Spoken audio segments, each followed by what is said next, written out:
स्वागत है दोस्तों। आप सुन रहे हैं कहानी वार्ता। मैं हूं आप सबका दोस्त विक्रम और हम आ पहुंचे हैं फिरौती के आखिरी भाग में। इसलिए मुझे लगा कि जरा इंट्रोडक्शन डाल दी जाए।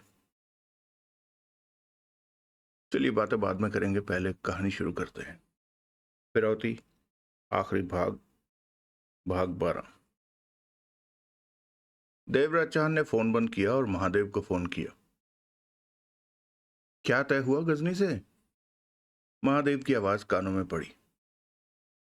गड़बड़ हो गई है, देवराज चौहान बोला। पहले की तरह अब फिर गजनी के ठिकाने पर मेरे नाम से हमला किया गया है। क्या?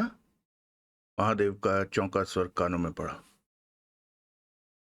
वहां क्या हुआ है मुझे नहीं पता, लेकिन गजनी कहती है कि उसे पता चल गया है कि ये काम टोनी का है। शुक्र है। लेकिन सपना? हमला करने वाले सपना को वहां से छुड़ा कर ले गए हैं। साथ ले गए? हाँ, लेकिन मुझे पूरा विश्वास है कि सपना की टोनी को जरूरत नहीं है। सपना को पास रखकर टोनी अपना खेल खराब नहीं करना चाहेगा, इसलिए पहले की तरह सपना को बाहर ले जाकर छोड़ दिया होगा। ओह, लेकिन सपना को हम ढूंढेंगे कहाँ? वो कहाँ? महादेव, वो घर पर ही गई होगी, वहीं होगी। देवराज चांद ने तेज स्वर में कहा। ये ठीक कहा, मैं अभी वहां जाता हूं। तुम कहीं नहीं जाओगे, तुम्हारे लिए खतरा है बाहर निकलने में। मैं देखता हूं सपना को, देवराज चांद ने कहा। तुम बाहर मत निकलना, देवराज चांद ने कहा और फोन बंद कर दिया। अगला दृश्य। देवराज चांद महादेव के घर पहुंचा। घर की लाइटें ऑन थी। देवराज चांद बाहर अंधेरे में खड़ा नजरें दौड़ाता रहा। वो देख लेना चाहता था कि कोई घर की निगरानी तो नहीं कर रहा।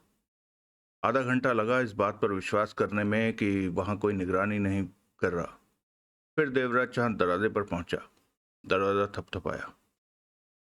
फौरन ही दरवाजा खुला। सपना दिखी। वो परेशान लग रही थी।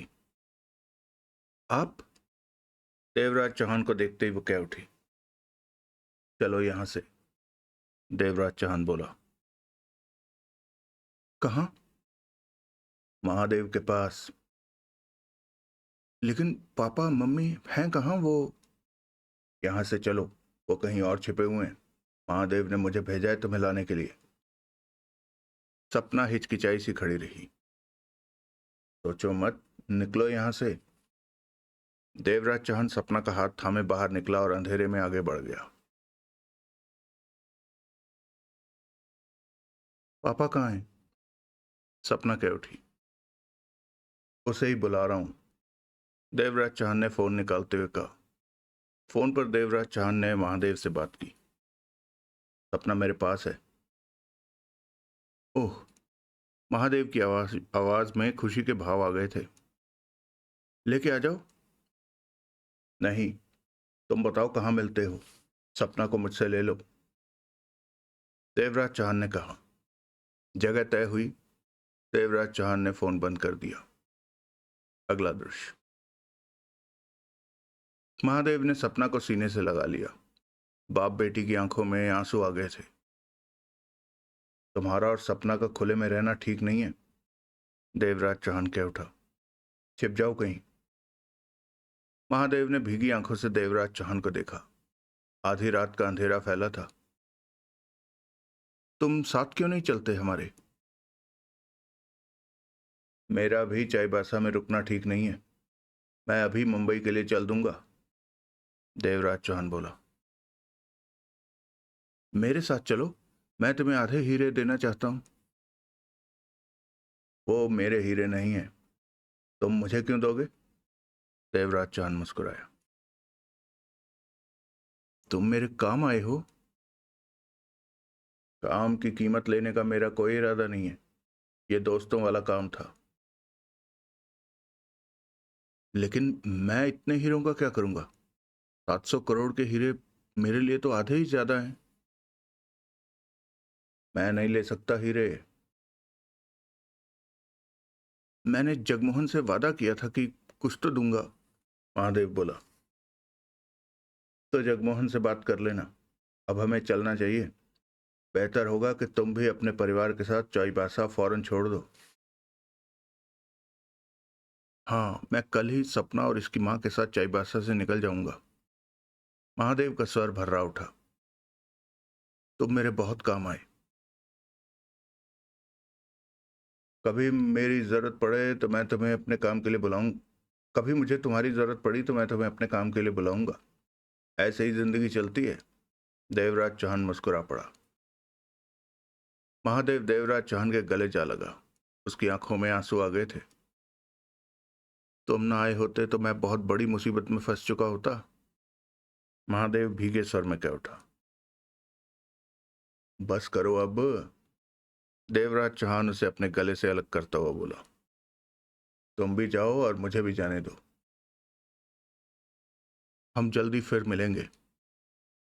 महादेव गालों पर आ पहुंचे, आंसुओं को साफ करते हुए कह उठा। जरूर, जल्दी मिलेंगे, देवराज चौहान ने कहा और सपना के सिर पर हाथ फेर कर अंधेरे में एक तरफ बढ़ता चला गया। अगला दृश्य। गजनी अगले दिन सुबह 11 बजे उठी थी। आंखें अभी भी नशे से भरी थी। ठिकाने पर चुप्पी छाई हुई थी। आज का दिन जैसे उसे अलग हटकर लग रहा था। कोई नहीं था उसका सगा। वो अकेली थी। जखीरा को आवाज देकर चाय लाने को कहा। कुछ ही देर में जखीरा चाय दे गया। चाय पीते वो सोचों में डूबी रही। इस बीच टोनी का फोन आया। बोल। गजनी का स्वर शांत और गंभीर था। मुझे पूरा विश्वास है कि आज मैं देवराज चौहान को ढूंढ लूंगा। उसे अपने भाई उससे अपने भाइयों की मौत का बदला जरूर लूंगा गजनी। ये जरूरी है, गजनी ने गंभीर स्वर में कहा। मैं देवराज चौहान को। टोनी, गजनी ने टोका। मैं अकेला महसूस कर रही हूं। तू शाम को आएगा मेरे पास? जरूर आऊंगा गजनी। आना। तेरे से दो बातें करके मन बहल जाएगा, गजनी ने पुनः गंभीर स्वर में कहा। मैं देवराज चौहान बचने वाला नहीं है। तू शाम को आना, मैं इंतजार करूंगी, कहकर गजनी ने फोन बंद कर दिया। तभी जखीरा भीतर आया। गजनी ने चाय का प्याला खाली करके एक तरफ रखा और बोली। जखीरा, आज शाम टोनी आएगा? दोनों की नजरें मिली। गजनी की आंखों के भाव देखकर जखीरा समझ गया कि शाम को कुछ होकर रहेगा। वो ऊपर वाला कमरा तैयार कर देना, मेहमान की सेवा सत्कार करनी है। मैं कमरा तैयार कर दूंगा। गजनी कुछ पल चुपचाप रही, फिर कह उठी। जखीरा, सब मर्द कुत्ते कमीने क्यों होते हैं?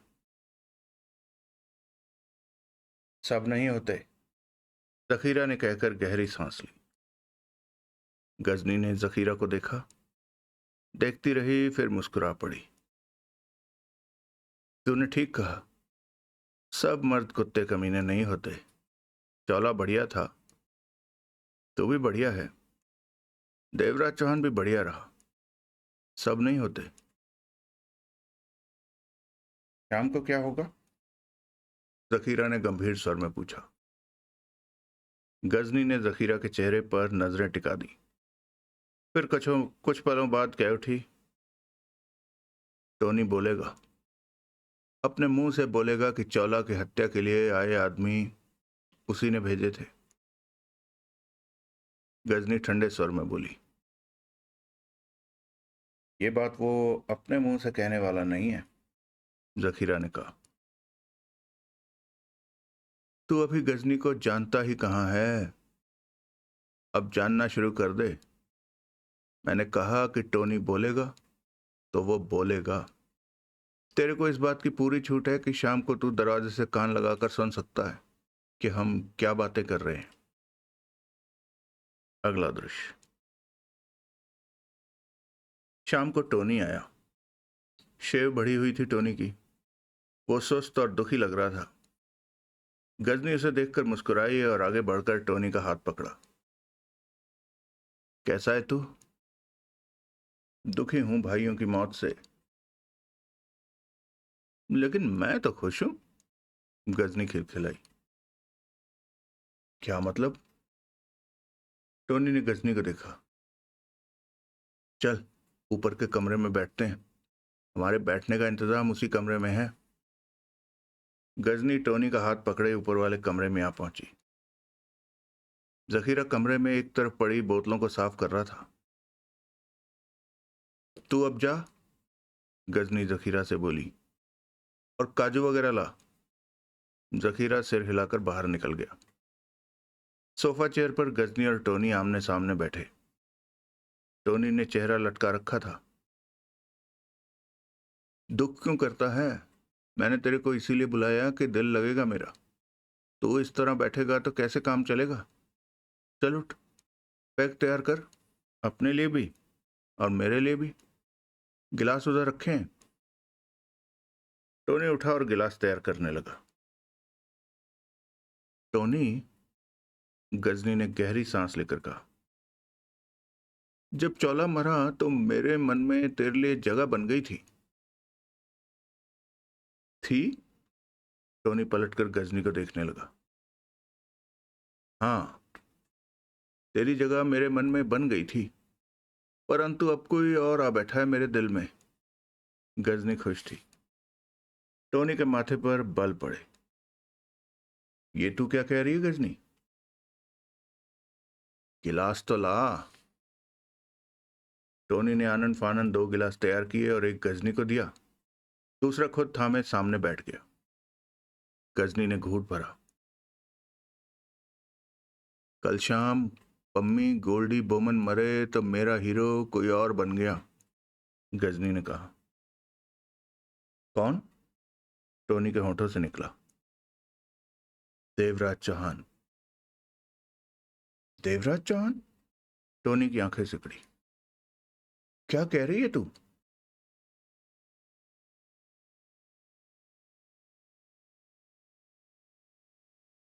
वही जो तू सुन रहा है। गजनी उसे देखकर मुस्कुराई। चौला से मेरा मन भर चुका था। साला तंग करता था मुझे, लेकिन देवराज चौहान ने चौला से मेरा पीछा छुड़ा दिया। टोनी ने घूंट भरा, पहलू बदला। गोल्डी, पम्मी और बोमन ये तीनों मुझे मारने की योजना बना रहे थे। क्या कहती हो? टोनी हड़बड़ा उठा। तभी काजू की प्लेट थामे जखीरा भीतर आया तो गजनी कह उठी, जखीरा से पूछ ले, इसी ने उनकी बातें सुनी थी। जखीरा ने प्लेट टेबल पर रखी और गजनी को देखा। टोनी को बता कि वो तीनों मेरे को मारने के लिए क्या बातें कर रहे थे, जो तूने सुना वो बता। वो तीनों गजनी को मारने का प्रोग्राम बना रहे थे। मैंने सुना उनका इरादा हीरे मिलते ही गजनी को मारकर चौला साहब की हर चीज पर कब्जा जमा लेने का था। टोनी ने गहरी सांस ली। हैरानी हुई ये सुनकर? हाँ, तूने ये बात मुझे नहीं बताई गजनी। गजनी आगे झुकी और मुट्ठी भर काजू उठाते हुए कह उठी, तू जा जखीरा, दरवाजा बंद करता जा। जखीरा गया, दरवाजे के पल्ले भिड़ा दिए। लेकिन देवराज चौहान ने इस बार भी मेरी जान बचा ली, तीनों को मारकर। गजनी हंस पड़ी। मैं बच गई तो इस तरह देवराज चौहान तेरे दिल में बस गया? टोनी ने घूंट भरा। हाँ, मेरे आदमी उसे ढूंढ रहे हैं। मैं उससे शादी करूंगी। वो नहीं माना तो कम से कम उसके बच्चों को जरूर करूंगी। पागलों वाली सोच है, टोनी मुस्कुराया। देवराज चौहान और तेरा क्या मेल? मेल बन जाएगा, एक बार देवराज चौहान को सामने तो आने दे। टोनी ने पुनः घूंट भरकर गिलास टेबल पर रखा और सिगरेट सुलगा ली। देवराज चौहान मेरे लिए फरिश्ता बनकर आया है। उसने मेरी सारी मुसीबतें बिना कहे दूर कर दी। वो सच में मेरा हीरो है। वो ना होता तो मैं तुझे ही चाहती रहती टोनी, लेकिन तेरा नंबर हट गया। देवराज चौहान पहले नंबर पर हो गया। वो मेरे लिए सबसे खास है, क्योंकि उसने चोला, गोल्डी, पम्मी और बोमन को मारा। टोनी मुस्कुराया। हाँ, वो मुझे नहीं पता था कि इन चारों के मरने की तेरे को इतनी खुशी होगी। पता होता तो तू क्या करता? गजनी ने मुस्कुराते हुए घूंट भरा। तेरे को पहले ही बता देता कि ये सब मैं कर रहा हूं, देवराज चौहान नहीं। गजनी उठकर हंस पड़ी। इतना मत हंस, पागल हो गई लगती तू। गजनी हंसी रोकते हुए कह उठी। अब तू अपना नंबर लगाने के लिए झूठ बोलने लगा। बहुत कमीना है तू। मैं झूठ नहीं, सच कह रहा हूं। टोनी अपने शब्दों पर जोर देकर बोला। गजनी ने टोनी को देखा। क्या सच है तेरा? तेरे दुख मैंने दूर किए हैं, देवराज चौहान ने नहीं। मैंने ही चोला को मारा। मैंने ही गोल्डी, पम्मी, बोमन को। बकवास मत कर। वो आदमी देवराज चौहान के थे। गजनी ने मुंह बनाया। वो आदमी मेरे थे, परंतु नाम देवराज चौहान का ले रहे थे। ऐसा मैंने इसलिए किया कि कोई ये ना सोच सके कि मैंने ही चोला को मरवाया। वो सब आदमी मैंने झारखंड के बाहर से मंगवाए थे, जिन्हें यहाँ कोई नहीं जानता। तूने ऐसा क्यों किया? मैं चौला को रास्ते से हटाकर तेरे को पाना चाहता था। तू मेरे को बहुत अच्छी लगती है। और तू मेरी बनेगी तो चौला का सब कुछ मेरा हो जाएगा। मैं तो गोल्डी, पम्मी और बोमन को क्यों साफ किया? वो मेरे रास्ते में रोड़ा अटकाते। वो कभी पसंद नहीं करते कि तेरा मेरा साथ रहे। मैं चौला की चीजों का मालिक बनूं। मुझे ठीक यही लगा कि इन तीनों को हमेशा के लिए खत्म कर दूं। मैंने ऐसा ही किया। टोनी ने गिलास उठाया और एक ही सांस में खाली कर दिया। तू झूठ बोल रहा है। मुझे विश्वास नहीं आता कि तूने ये सब किया है। सच कह रहा हूं, कसम से। तेरी कसम गजनी। गजनी के चेहरे पर सोच के भाव उभरे। वो मुस्कुराते हुए टोनी को देख रही थी। क्या देख रही हो? तू मुझे बता कि तूने ये सब कुछ कैसे किया। इस तरह बता कि मुझे यकीन हो कि मेरा हीरो तू ही है। गजनी बोली। टोनी बताने लगा। बढ़ चढ़कर अपने कारनामों का बखान बखान करने लगा। गजनी सुनती रही, घूंट भरती रही। 3-4 मिनट में ही टोनी ने अपनी बात पूरी की। उसका चेहरा खुशी से भरा था। गजनी ने गिलास खाली किया और टेबल पर रखते हुए कह उठी। अब मुझे पूरा विश्वास आ गया है कि तू ही मेरा हीरो है। तूने ही चौला को मारा। तूने ही पम्मी, गोल्डन और बोमन को मारा। उसके सर में मौत की शांत भाव भरते जा रहे थे। ये बात मैं पहले से ही जानती थी, परंतु तेरे मुंह से सुनना चाहती थी टोनी। क्या? टोनी की आंखें सिकुड़ी। गजनी ने फुर्ती से गद्दी के नीचे से रिवॉल्वर निकाल ली। रुख टोनी की तरफ किया। टोनी के चेहरे पर हैरानी के भाव आ ठहरे। उसने उठना चाहा। बैठा रहे, बैठा रहे। गजनी रिवॉल्वर हिलाते खतरनाक स्वर में बोली। तू सच में बहुत बड़ा कुत्ता है। टोनी की हालत देखने लायक थी। तभी दरवाजा खुला और जखीरा भीतर आया। रिवॉल्वर और नजरें टोनी की तरफ किए गजनी कह उठी। सुना तूने जखीरा? हाँ। जखीरा के चेहरे पर कठोरता के भाव थे। सब कुछ सुना। सब कुछ? मैंने तेरे से कहा था ना कि ये आज अपने मुंह से बोलेगा सच। कैसे नहीं बोलता? सामने गजनी बैठी है मुंह खुलवाने के लिए।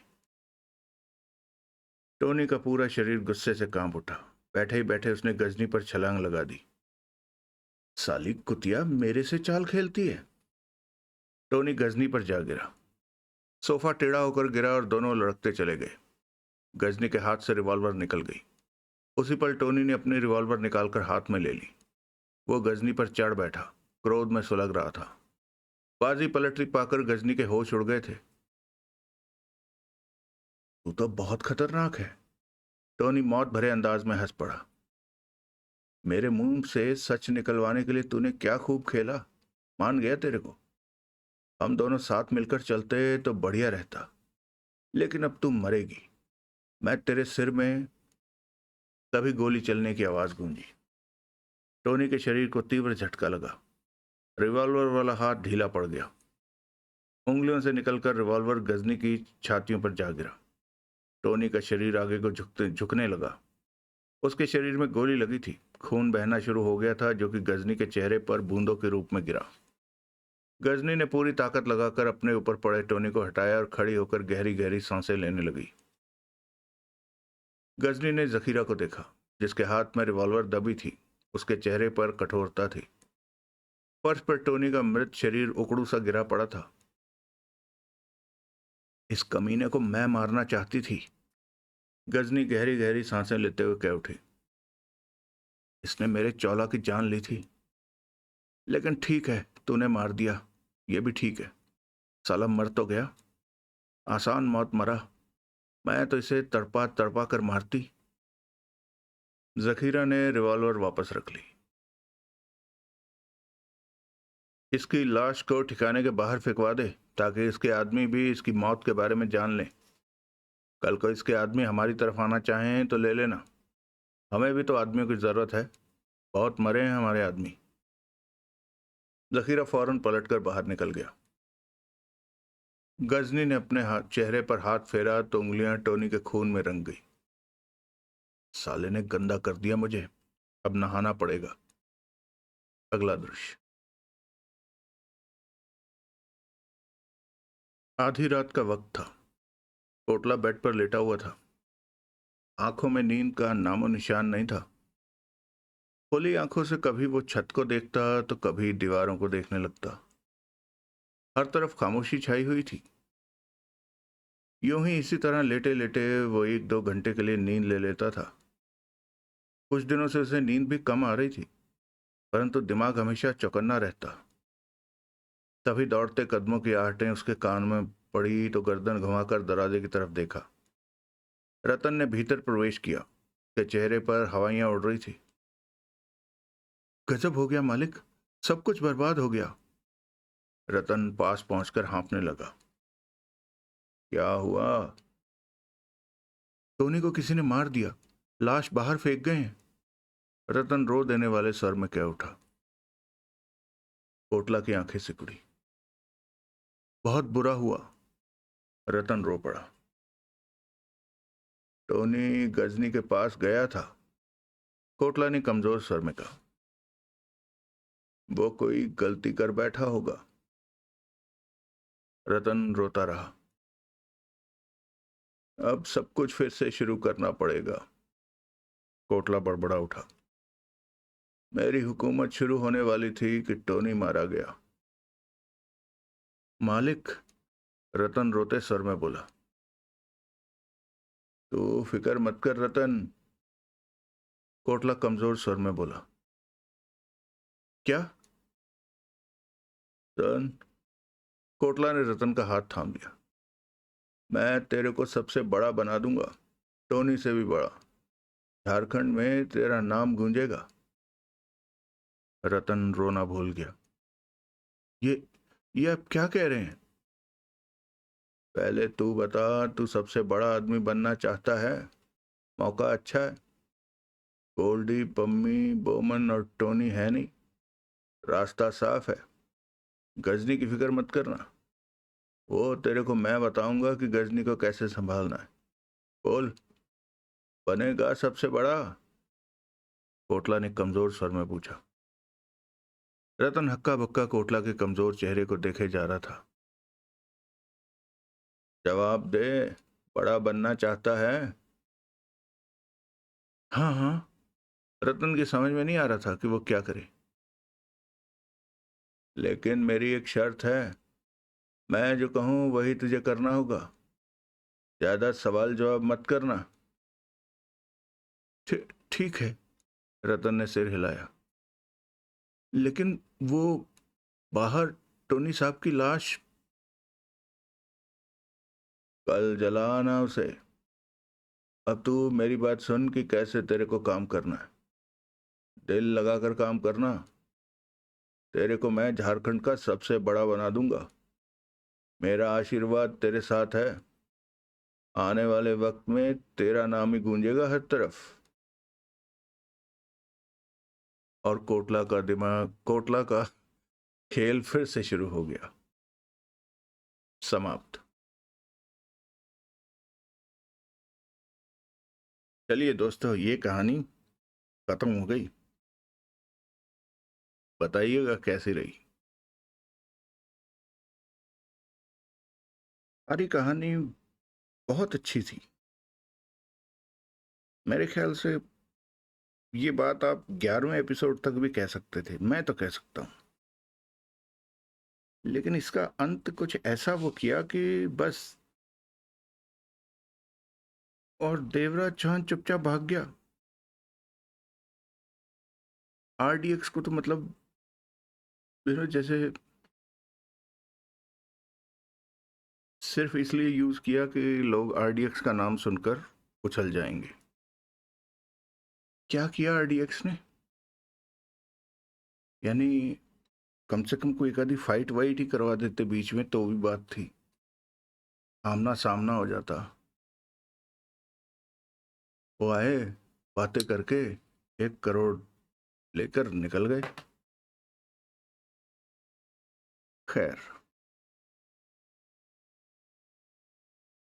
आप लोग बताइएगा इस कहानी में कोई इसके अलावा क्या लूप होल लगा आपको।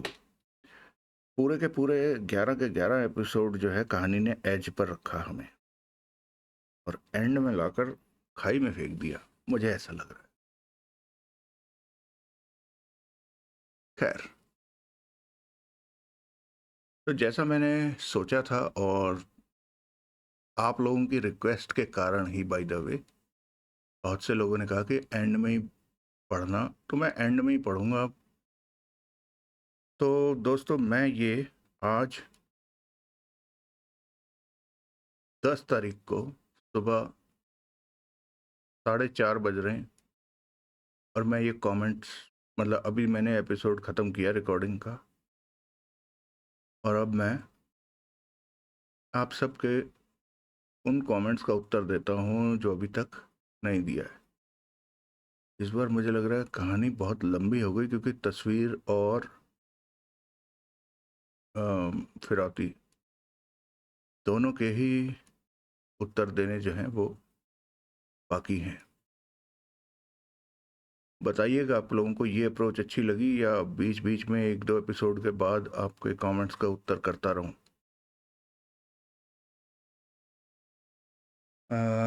शुरू करते हैं।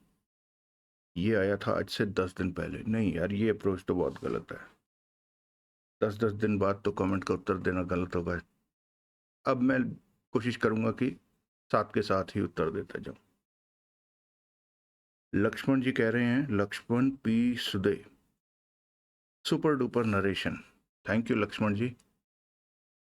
शबीर भाई ने कमेंट किया है, विक्रम भाई क्या बात है, ये कहानी लाजवाब है और मिस्ड कॉल से अच्छी है। षड्यंत्र के लिए कह रहे हैं। धन्यवाद शबीर भाई।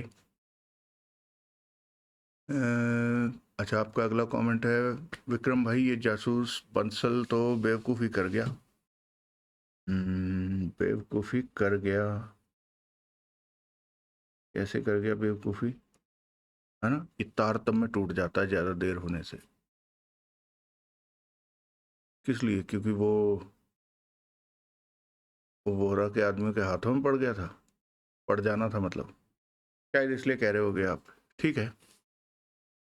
हरिवंश वाजपेयी जी कह रहे हैं, तीसरे महायुद्ध का अपराधी लेखक ओम प्रकाश शर्मा, काला तूफान लेखक वेद प्रकाश कंबोज।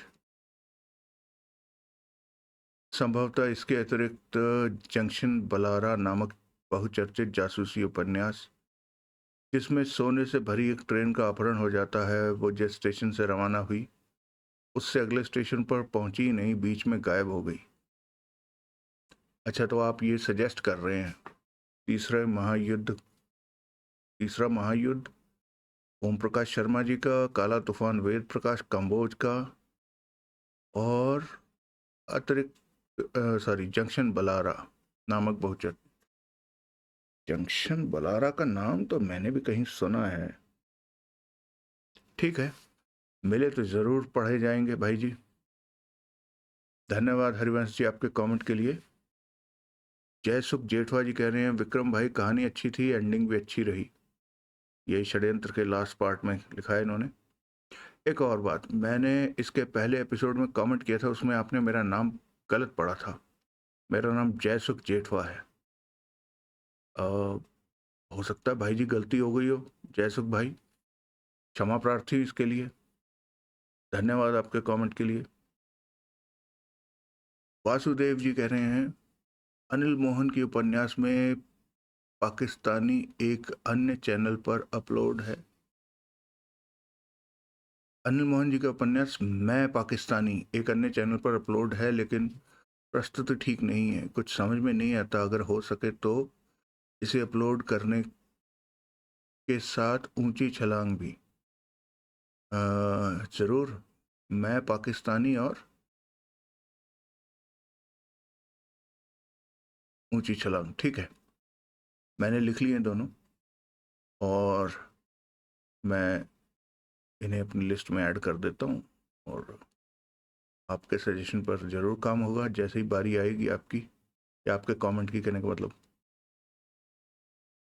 आपका अगला कमेंट है उसी जगह पर। उम्मीद करता हूँ हमारी उम्मीद पूरी करेंगे, मैं पाकिस्तानी और ऊंची छलांग। ठीक है, मैं पाकिस्तानी और ऊंची छलांग, ठीक है, दोनों पक्का।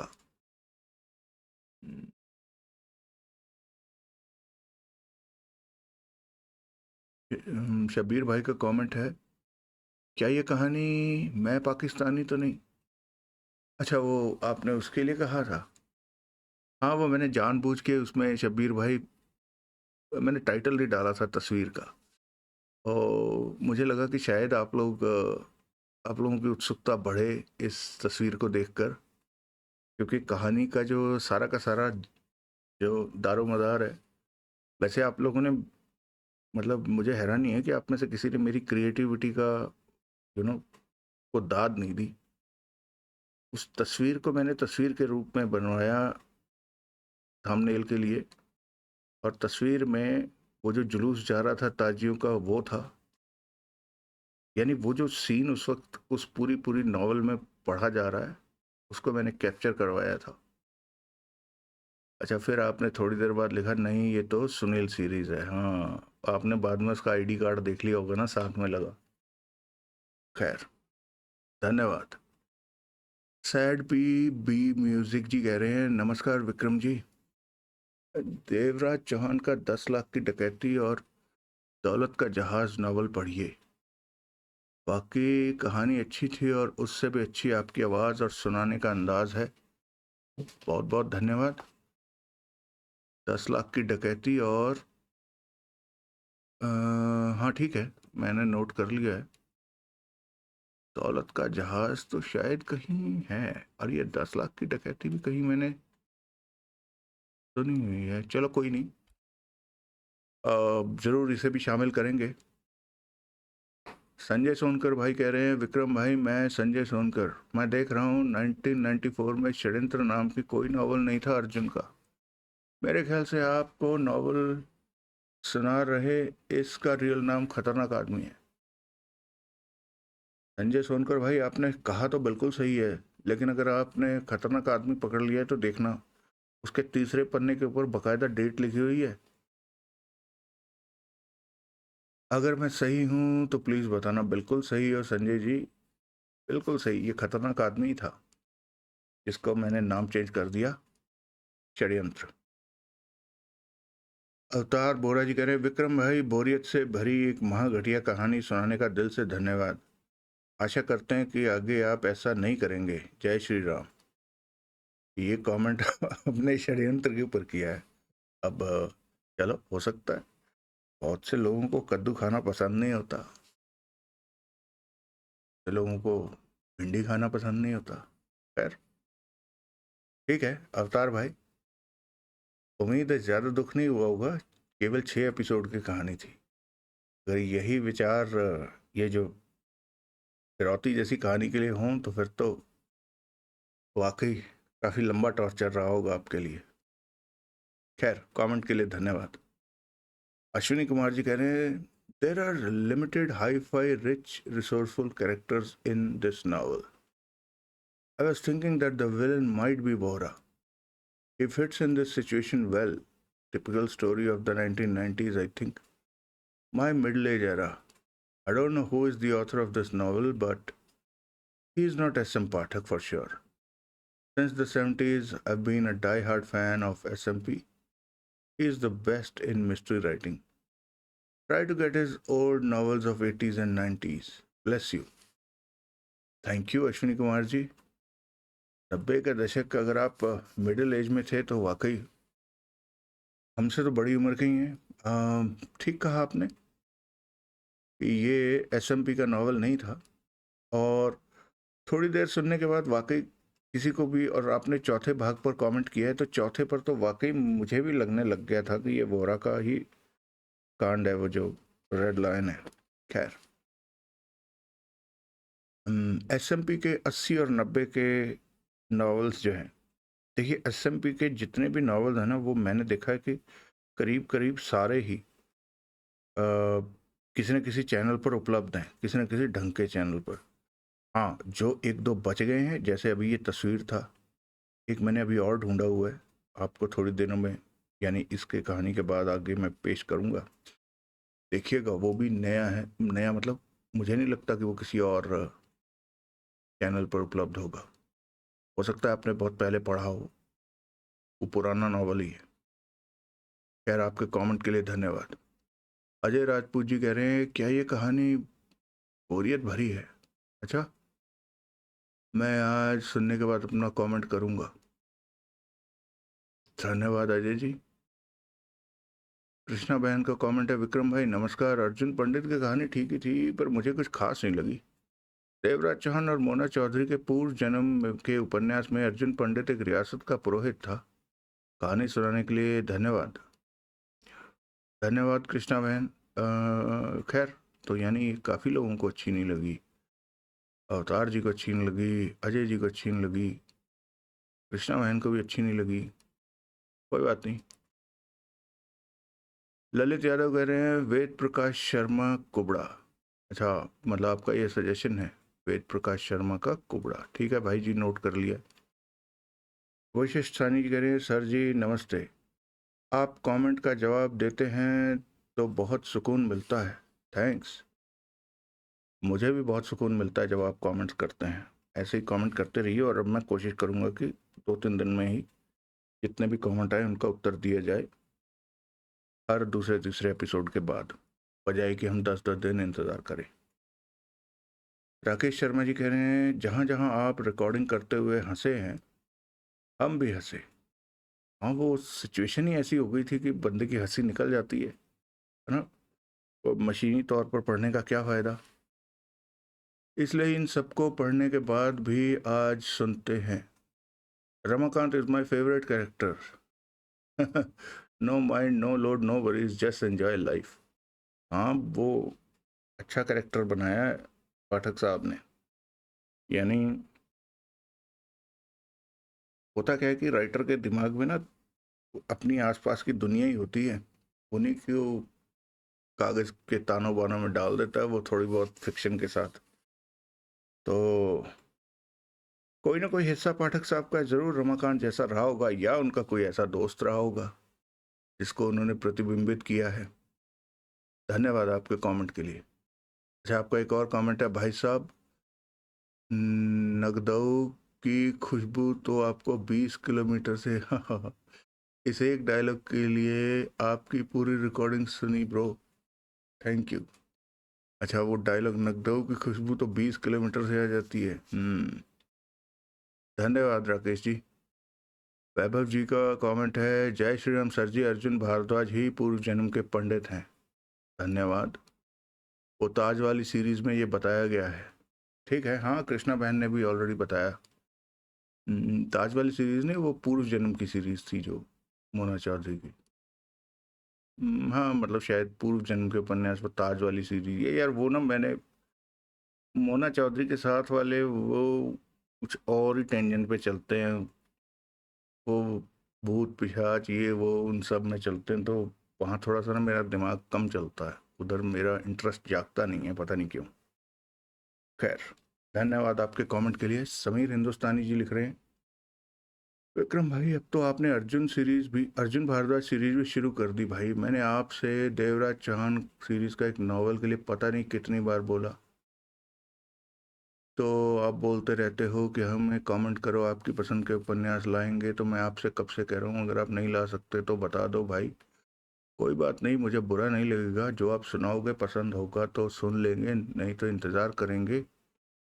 मैं तो आपसे इसलिए कह रहा हूँ कि आपके सुनाने का अंदाज़ अलग है भाई। यूट्यूब पर चैनल तो बहुत सारे हैं, मैं किसी को भी कभी कोई कमेंट नहीं की, बल्कि उस चैनल पर भी नहीं किया है जिसने उपन्यास का पहला और दूसरा भाग डाला है। उपन्यास है दिल्ली का दादा और दरिंदा, इनका अगला भाग हिंसक। अगर आप हिंसक उपन्यास की कहानी सुना सकें तो अति कृपा होगी। धन्यवाद भाई। और अगर मेरे को आपको किसी भी प्रकार का दुख पहुंचा तो मैं आपसे हाथ जोड़कर माफ़ी मांगता हूं। छोटा भाई समझकर माफ़ कर दें, और जैसा भी हो अपना जवाब अगले उपन्यास के भाग में ज़रूर देना। उपन्यास सुनूं या ना सुनूं, पर जवाब ज़रूर सुनूंगा। आपका छोटे भाई का नमस्कार। समीर भाई, ऐसा नहीं है, मुझे अच्छी तरह से याद है, आपने पहले भी कहा था, लेकिन यार वो मैंने आपका हिंसक ढूंढा। अब मैं आपको बताता हूँ कि मैंने कहाँ कहाँ ढूंढा। मेरे को जो 2-3 लोग जानते हैं, जो जो यू नो जिनका मुझे पता है कि इस तरफ इंटरेस्ट है। पहली बात तो ऐसे आदमी ढूंढने बड़े मुश्किल हैं, ठीक है, क्योंकि 100 में से कोई एक ही होता था जो उपन्यास पढ़ता था। अब वो उपन्यास जो हैं, जिनके पास पुरानी दुकानें थी, मैंने देखा है वो दुकानें जो है ना वो ख़त्म हो गई हैं उनके भी, क्योंकि जब अगली पीढ़ी आ जाती है ना किसी भी धंधे में, तो वो पिछली पीढ़ी का काम जो है उसे बंद नहीं करती तो बदल तो देती है। तो इस चक्कर में आपकी कहानी का जो अनिल मोहन जी की लिस्ट मेरे पास है उसमें मैंने हिंसक नाम की कहानी नहीं देखी। ऐसा ही एक और भी किसी का सवाल था महल के लिए, तो हालांकि बाद में किसी एक किताब में ही महल का मुझे दिख गया था, अनिल मोहन जी की आता है ना जो लिखा होता है कि अगली आने वाली किताब ये होगी। तो मैं ये तो नहीं कहूँगा कि नहीं होगी, लेकिन हाँ अभी तक मेरे हाथ नहीं लगी है। जब कभी लगी तो ज़रूर पढ़ेंगे भाई। आपको इंतज़ार करना पड़ा, इसका लिए मुझे अफसोस है, लेकिन क्या कर सकते हैं। खैर, कोई बात नहीं, मुझे बुरा नहीं लगा, बिल्कुल बुरा नहीं लगा। आपने अपने दिल की बात कही, अच्छी बात है। अब जब होगी तो मैं ज़रूर सुनाऊंगा, आप इसी तरह सुनते रहिए, कोई बात नहीं। जब मन की चीज़ ना मिले तो कई बार जो मिले उसी से गुजारा कर लेना चाहिए, ठीक है ना। धन्यवाद। शाक्यवान श- शाक्यवंशम शाक्यवंशम जी कह रहे हैं, पहली बार नया उपन्यास सुनने को मिला, नहीं तो सारे चैनलों पर घूम फिरकर सुनील सीरीज के एक जैसे उपन्यास मिलते हैं। धन्यवाद भाई। अच्छा, ये इन्होंने तस्वीर पर कमेंट किया है, और ये एंडोर्स करता है दोस्तों कि वाकई तस्वीर नहीं था कहीं और, मेरी रीडिंग बिल्कुल सही निकली। शाक्य वंशम जी, जो अगला आने वाला कमेंट है वो कहानी है ना, मुझे उम्मीद है वो भी आपको पहले कहीं नहीं सुनने को मिली होगी, ऐसा मुझे लगता है। धन्यवाद आपके कमेंट के लिए। जयसुख जेठवा जी कह रहे हैं, विक्रम भाई मैंने किंडल पर सुनील के अब तक 50 उपन्यास पढ़ चुका हूँ और आगे भी पढ़ रहा हूँ। किंडल पर, साथ साथ आपके ऑडियो भी सुन रहा हूँ। एसएमपी के विमल सीरीज के सभी पढ़ चुका हूँ, अभी सुनील के पढ़ रहा हूँ। हम्म किंडल पर क्या सारे उपलब्ध हैं? और अनिल मोहन जी के उपलब्ध हों तो ज़रा बताइएगा, तो फिर मैं भी सब्सक्रिप्शन ले लूँगा और क्या। थोड़े पैसे ज़्यादा लगते हैं और तो कुछ नहीं, लेकिन नहीं यार, वो 1500 रुपये का है, बिना उसके मिलता नहीं है ना। बताइएगा कितनी सब्सक्रिप्शन है, देखते हैं, कोई बस चला तो ले लेंगे। अजय राजपूत जी कह रहे हैं ये मज़ेदार स्टोरी है, थैंक यू। वासुदेव भाई ने कहा सुरेंद्र मोहन ये कैसी उपन्यास लिखते हैं, कहानी में कोई दम नहीं, मुझे तो ज़रा भी मज़ा नहीं आया। पहले भाग पर ही वासुदेव जी आपने हथियार फेंक दिए। थोड़ा सुन लेते। चलो कोई नहीं, अपना अपने टेस्ट की बात है। नीरज शर्मा जी कह रहे हैं वेद प्रकाश शर्मा का क्रांति सीरीज मतलब, अच्छा, पहली क्रांति, दूसरी क्रांति, तीसरी क्रांति, ठीक है भाई, मैं लिख लेता हूँ क्रांति सीरीज, वेद प्रकाश शर्मा की क्रांति सीरीज, ठीक है। नीरज शर्मा जी लिख रहे हैं। पी पी पी पाकिज कुछ ऐसा करके आपका कमेंट है, थैंक्स विक्रम जी, धन्यवाद। पृथन पृथनागवेकर, सॉरी अगर मैंने आपका नाम गलत पढ़ा तो। पृथनागवेकर, thank you so much sir, Sunil series की एक और नई कहानी लाने के लिए धन्यवाद। 38 शैलेश भाई लिख रहे हैं नमस्कार विक्रम भाई, जय श्री राम। जय श्री राम। आपने देवराज चौहान की तुलना में विक्रम भारद्वाज जैसा किरदार ढूंढ लिया है, लेकिन आपके चैनल पर देवराज चौहान की इतनी सारी कहानियां होने के कारण अर्जुन और देवराज चौहान की तुलना करना बहुत मुश्किल है। इसलिए मेरा झुकाव तो जब तक आप देवराज चौहान की कोई अच्छी कहानी ना मिले तब तक आप अर्जुन भारद्वाज श्रृंखला की और कहानी अपलोड करें। आपने देवराज चौहान के प्रति हमारी दीवानगी को और बढ़ा दिया है। सुनील की कहानी तो मानो पाव भाजी में एक्स्ट्रा बटर की तरह है, हमेशा की तरह बेहतरीन प्रस्तुति। मेरी कामना है कि आप जल्दी ही ऑडियो बुक की दुनिया में एक बड़ा मुकाम हासिल करें। बहुत बहुत धन्यवाद शैलेश भाई, इतनी अच्छी दुआएं देने के लिए। तो पाव भाजी में एक्स्ट्रा बटर आने वाला है, इंतज़ार कीजिए। एस के स्टोरीज जी ने लिखा है गुड मॉर्निंग, सुनील सीरीज की सुनील नहीं सुनी थी, थैंक्स। अच्छा, तस्वीर वाकई बहुत लोगों ने लिखा है नहीं सुनी थी, मैंने भी नहीं सुनी थी। टिंकू लाल जी कह रहे हैं विक्रम भाई मुझे आदत पड़ गई आपकी नॉवल को सुनने की, पूरा नॉवल डाल दिया करो भाई, पूरा दिन इंतज़ार करता हूँ अगले दिन का। टिंकू भाई बात वही है कि मैं घंटा 1.5 घंटा ही रिकॉर्ड कर पाता हूँ, हालात ही ऐसे हैं। अब उसमें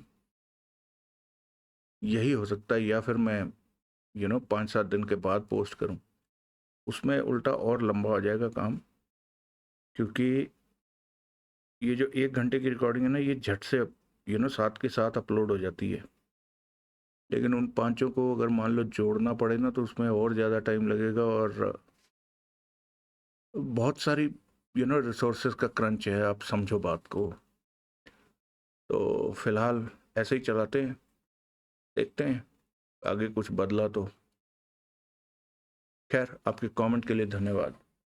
जयसुख जेठवा जी कह रहे हैं good, thank you.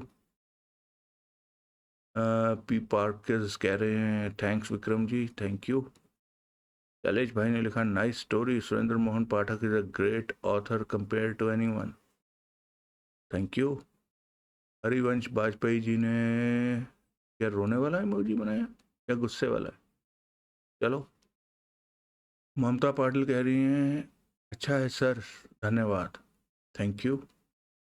Vasudev ji ने लिखा है विक्रम भाई एक उपन्यास अनिल मोहन जी के पाँव 12 नाम का है, अपलोड हुए है, प्रस्तुति मुकेश चंद्र, एक बार आप इसे 1 मिनट के लिए सुने तब आप फैसला कीजिए आप इसे अपलोड करेंगे या नहीं। मुकेश चंद्र,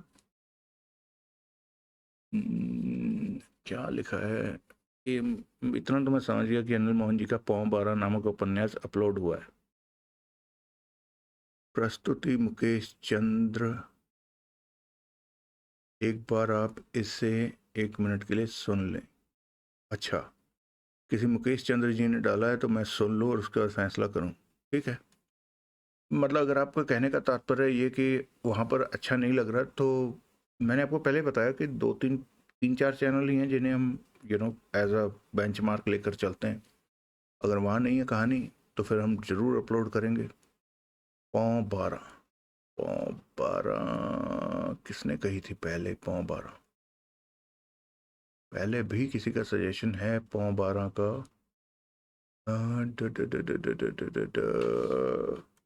पौ 12 ठीक है, मैं करता हूँ इसके ऊपर कोई काम। जयसुख जी ने लिखा है कहानी अच्छे मोड़ पर आ गई है, थैंक यू। विवेक अहीर जी लिख रहे हैं Vimal series pure books already YouTube, Vimal series पूरी बुक्स ऑलरेडी यूट्यूब पर है। Santosh Pathak audio books please, your presentation is amazing.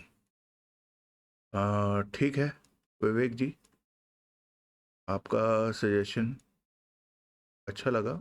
मैं कोशिश करता हूँ। ये जो अभी कहानी आएगी ये तो बटर है, बोले तो सुनील की कहानी लाने की कोशिश करूँगा आने वाली, उसके बाद करते हैं। और उसके बाद फिर एक देवराज चौहान की सीरीज कहानी। अजय राजपूत जी कह रहे हैं बहुत ही शानदार प्रस्तुति, थैंक यू। फिर उन्होंने लिखा है मज़ेदार कहानी, थैंक यू।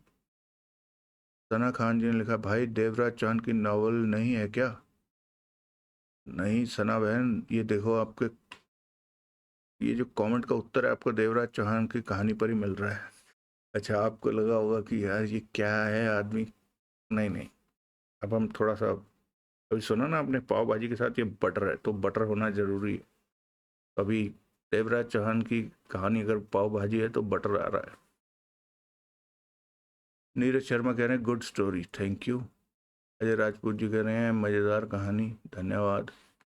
कबीर भाई कह रहे हैं शुक्रिया विक्रम भाई, कहानी के नाम पर पूरा प्याला भरने के लिए। अब मज़ा आएगा बिना रुके, पूरी कहानी का अलग ही मज़ा है। अच्छा, आखिरी पार्ट पर आपने कमेंट किया है तो ये तो शबीर भाई रहेगी, मैं समझ सकता हूँ। मैं होता आपकी जगह पर तो मुझे भी ऐसा लगता कि यार अगला पार्ट कब आएगा कब आएगा कब आएगा। वो जो कॉमिक्स वाली सीरीज है उस पर मेरे ख्याल से काली हवेली था, सुनील सीरीज जिसका मैं सुन रहा था, मुझे बड़ा इंतजार लगा रहता था कि आ क्यों नहीं रहा है उसका अगला भाग। विक्रम भाई फिरौती बिल्कुल ही न्यू होगी, फ्रेश, ठीक है, अब तो आ गई। शाक्य वंशम जी लिख रहे हैं सुनील सीरीज के उपन्यास मेरे मनपसंद उपन्यास हैं। तस्वीर उपन्यास सिर्फ आपके चैनल पर सुनने को मिला, इसके लिए आपका बहुत बहुत धन्यवाद। इसी सीरीज के अन्य उपन्यास जो किसी और चैनल पर ना हो, कृपया ऐसे उपन्यास सुनाएं। मेरे पास लिस्ट मौजूद है, आपके पढ़ने का अंदाज अच्छा है, थैंक यू। ठीक है भाई, आपका आप जो लिस्ट देंगे मैं वो देख लूँगा। शाक्य वंशम जी कह रहे हैं ढाबा निशानी, प्रेस बंद करो, खून से रंगा चाकू। सुनील के ये उपन्यास किसी भी चैनल पर नहीं है। हाँ, ढाबा भाई मेरे पास 120 कहानियों की लिस्ट है, उसमें मैंने ढाबा, मुझे याद नहीं आता कि ये मैंने देखा हो। खैर आपने लिखा है तो होगा, और अगर होगा तो देखते हैं।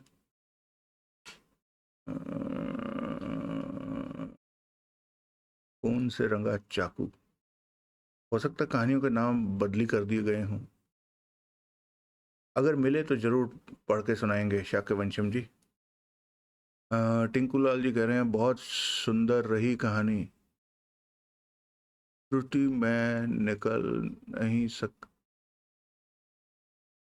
बहुत सुंदर रही कहानी, त्रुटि मैं निकाल नहीं सकता, लेकिन त्रुटि मैं निकाल नहीं सकता, लेकिन विक्रम भाई प्लीज कम से कम 2 भाग हों हर रोज सुनने के लिए, तो 2 भाग हर रोज सुनने के लिए दे दिया कीजिए।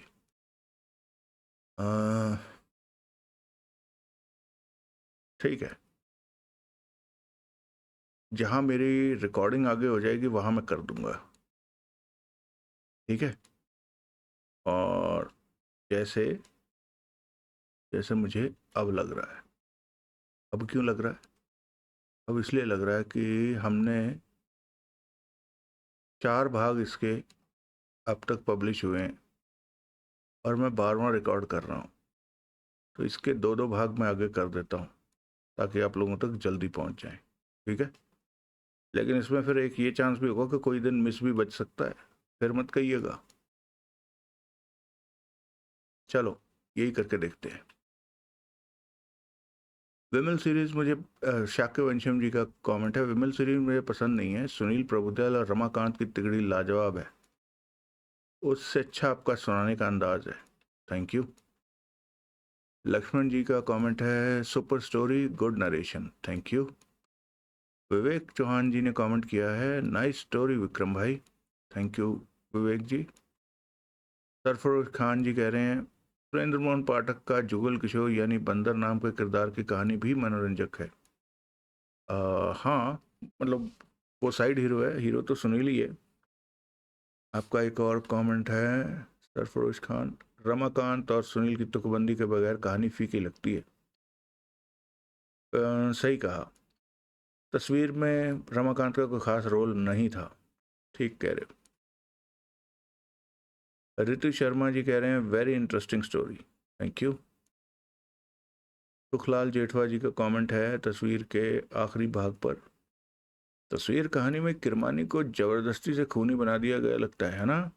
मुझे भी लगा था, खैर किसी को तो बनाना ही था। और विक्रम भाई, आपने कहा आप कमेंट का जवाब कहानी के अंत में देंगे, पर आप एपिसोड के अंत में दे तो ज़्यादा अच्छा रहेगा, ट्यूनिंग बनी रहेगी। यार मैंने किया तो था वो, आपके बारीक भाई जो है उन्होंने हर कहानी पे लिख दिया था कि एंड में दो, एंड में दो।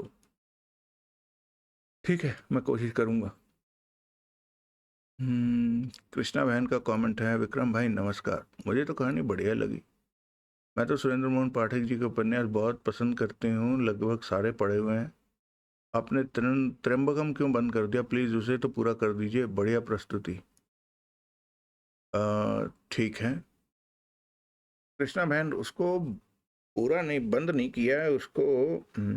वहाँ ना लाइव में जब वो रिकॉर्डेड पड़े हुए हैं, या तो मैं रिकॉर्डिंग्स इस तरफ में डाल दूँ, लेकिन उस तरफ डालने के लिए जो रिसोर्सेज चाहिए वो अभी थोड़े से लिमिट में आ गए हैं। तो उसके 8 भाग हैं अभी, और वो 8 के 8 अभी अपलोड करने बाकी हैं। करता हूँ कोशिश कैसे न कैसे। पूनम जुयाल जी कह रहे हैं, जय माँ काली सर, मुझे बिचौलिया कहानी के अंतिम भाग सुनने को नहीं मिल रहा, नहीं मिला, अफसोस है। नहीं, कैसे नहीं मिला? आप प्लेलिस्ट में चले जाइए, बिचौलिया की अलग से प्लेलिस्ट बनी हुई है, या सुनील की प्लेलिस्ट में देख लीजिए, आपको दोनों जगह मिल जाएंगे, सारे के सारे पार्ट में हैं। और मैं इसीलिए कहा कहानी के टाइटल में ही लास्ट लिख देता हूँ, ताकि बंदे को पता रहे कि ये है इसका आखिरी भाग। देखिएगा। राजेश जी कह रहे हैं, वेरी नाइस स्टोरी भाई, थैंक यू, धन्यवाद। टी मुकेश ठाकुर जी कह रहे हैं, good story. Sunil story series का डबल गेम पढ़ने की कोशिश कीजिएगा, और कहीं नहीं है। ठीक है, जरूर। वर्चस्व कौशिक जी, नहीं, वर्चस्वी कौशल जी कह रहे हैं, thank you so much brother, thank you. आपने लिखा है, please consider reading blind deal, blind deal from blind deal किसकी कहानी है ज़रा बताइएगा, अगर तो सुनील की हुई तो मैं ढूंढ लूँगा। संजय सक्सेना जी कह रहे हैं, सर आपका सुनाने का अंदाज बहुत ही निराला है, कहानी बहुत अच्छी है। थैंक यू, धन्यवाद संजय जी। भावेश देश सॉरी वैभव देशमुख जी कह रहे हैं, जय श्री राम सर जी, मज़ा आ गया। जय Shri Ram sir ji, thank you. आपका अगला कमेंट है, सुनील सीरीज के तकरीबन 80 के आसपास उपन्यास में पढ़ चुका हूँ, लेकिन मेरे लिए नया उपन्यास रहा। थैंक यू सर जी। बदसूरत चेहरे भी सुनाइए तो मेहरबानी होगी। ठीक है, मैंने लिख लेता हूँ इसको लिस्ट में, बदसूरत चेहरे। ठीक है। संजय सोनकर भाई लिख रहे हैं, हेलो सर, मैं संजय सोनकर। आपकी बातों में सुना कि सोहनलाल देवराज चौहान के पैसे लेकर भाग जाता है। उस नॉवल का नाम है पाप का घड़ा। हाँ, शायद सही कहा आपने, पाप का घड़ा ही है।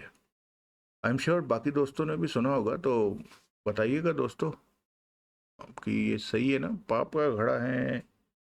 मतलब शुरुआती कुछ एक नॉवेल्स के अंदर ही है वो। शुरुआती मतलब जो मैंने सुने थे। आशुतोष आशुतोष सदाशिव संधाशिव लिख रहे हैं, सॉरी भाई अगर मैंने आपका नाम गलत पढ़ा तो। Hi sir, please love your work and full support to you. Thank you. Please find the list of Surendra Mohan Pathak series which are not uploaded anywhere as of now. Can you please read some of them or all of them? क्या बात करती भाई साहब, एक minute देखने दो यार। अगर तो ये नहीं है तो ये तो बहुत बड़ा काम कर दिया आपने मेरे लिए। सुनील सीरीज का है, ये आदमी खतरनाक है। खतरनाक अपराधी तो यार मैंने कहीं सुना है, क्या कि रात भी सुना है किसी चैनल पर। काला मोती भी सुना है मैंने। डबल रोल का पता नहीं, फ्लैट में लाश। अरे नहीं नहीं आशुतोष भाई, आपको चैनल नहीं मिला होगा। इनमें से बहुत सारे नॉवल ऑलरेडी हैं। अच्छा, ये आपने अलग लिखा, मुकेश माथुर सीरीज, विवेक आकाशे सीरीज, प्रमोद सीरीज।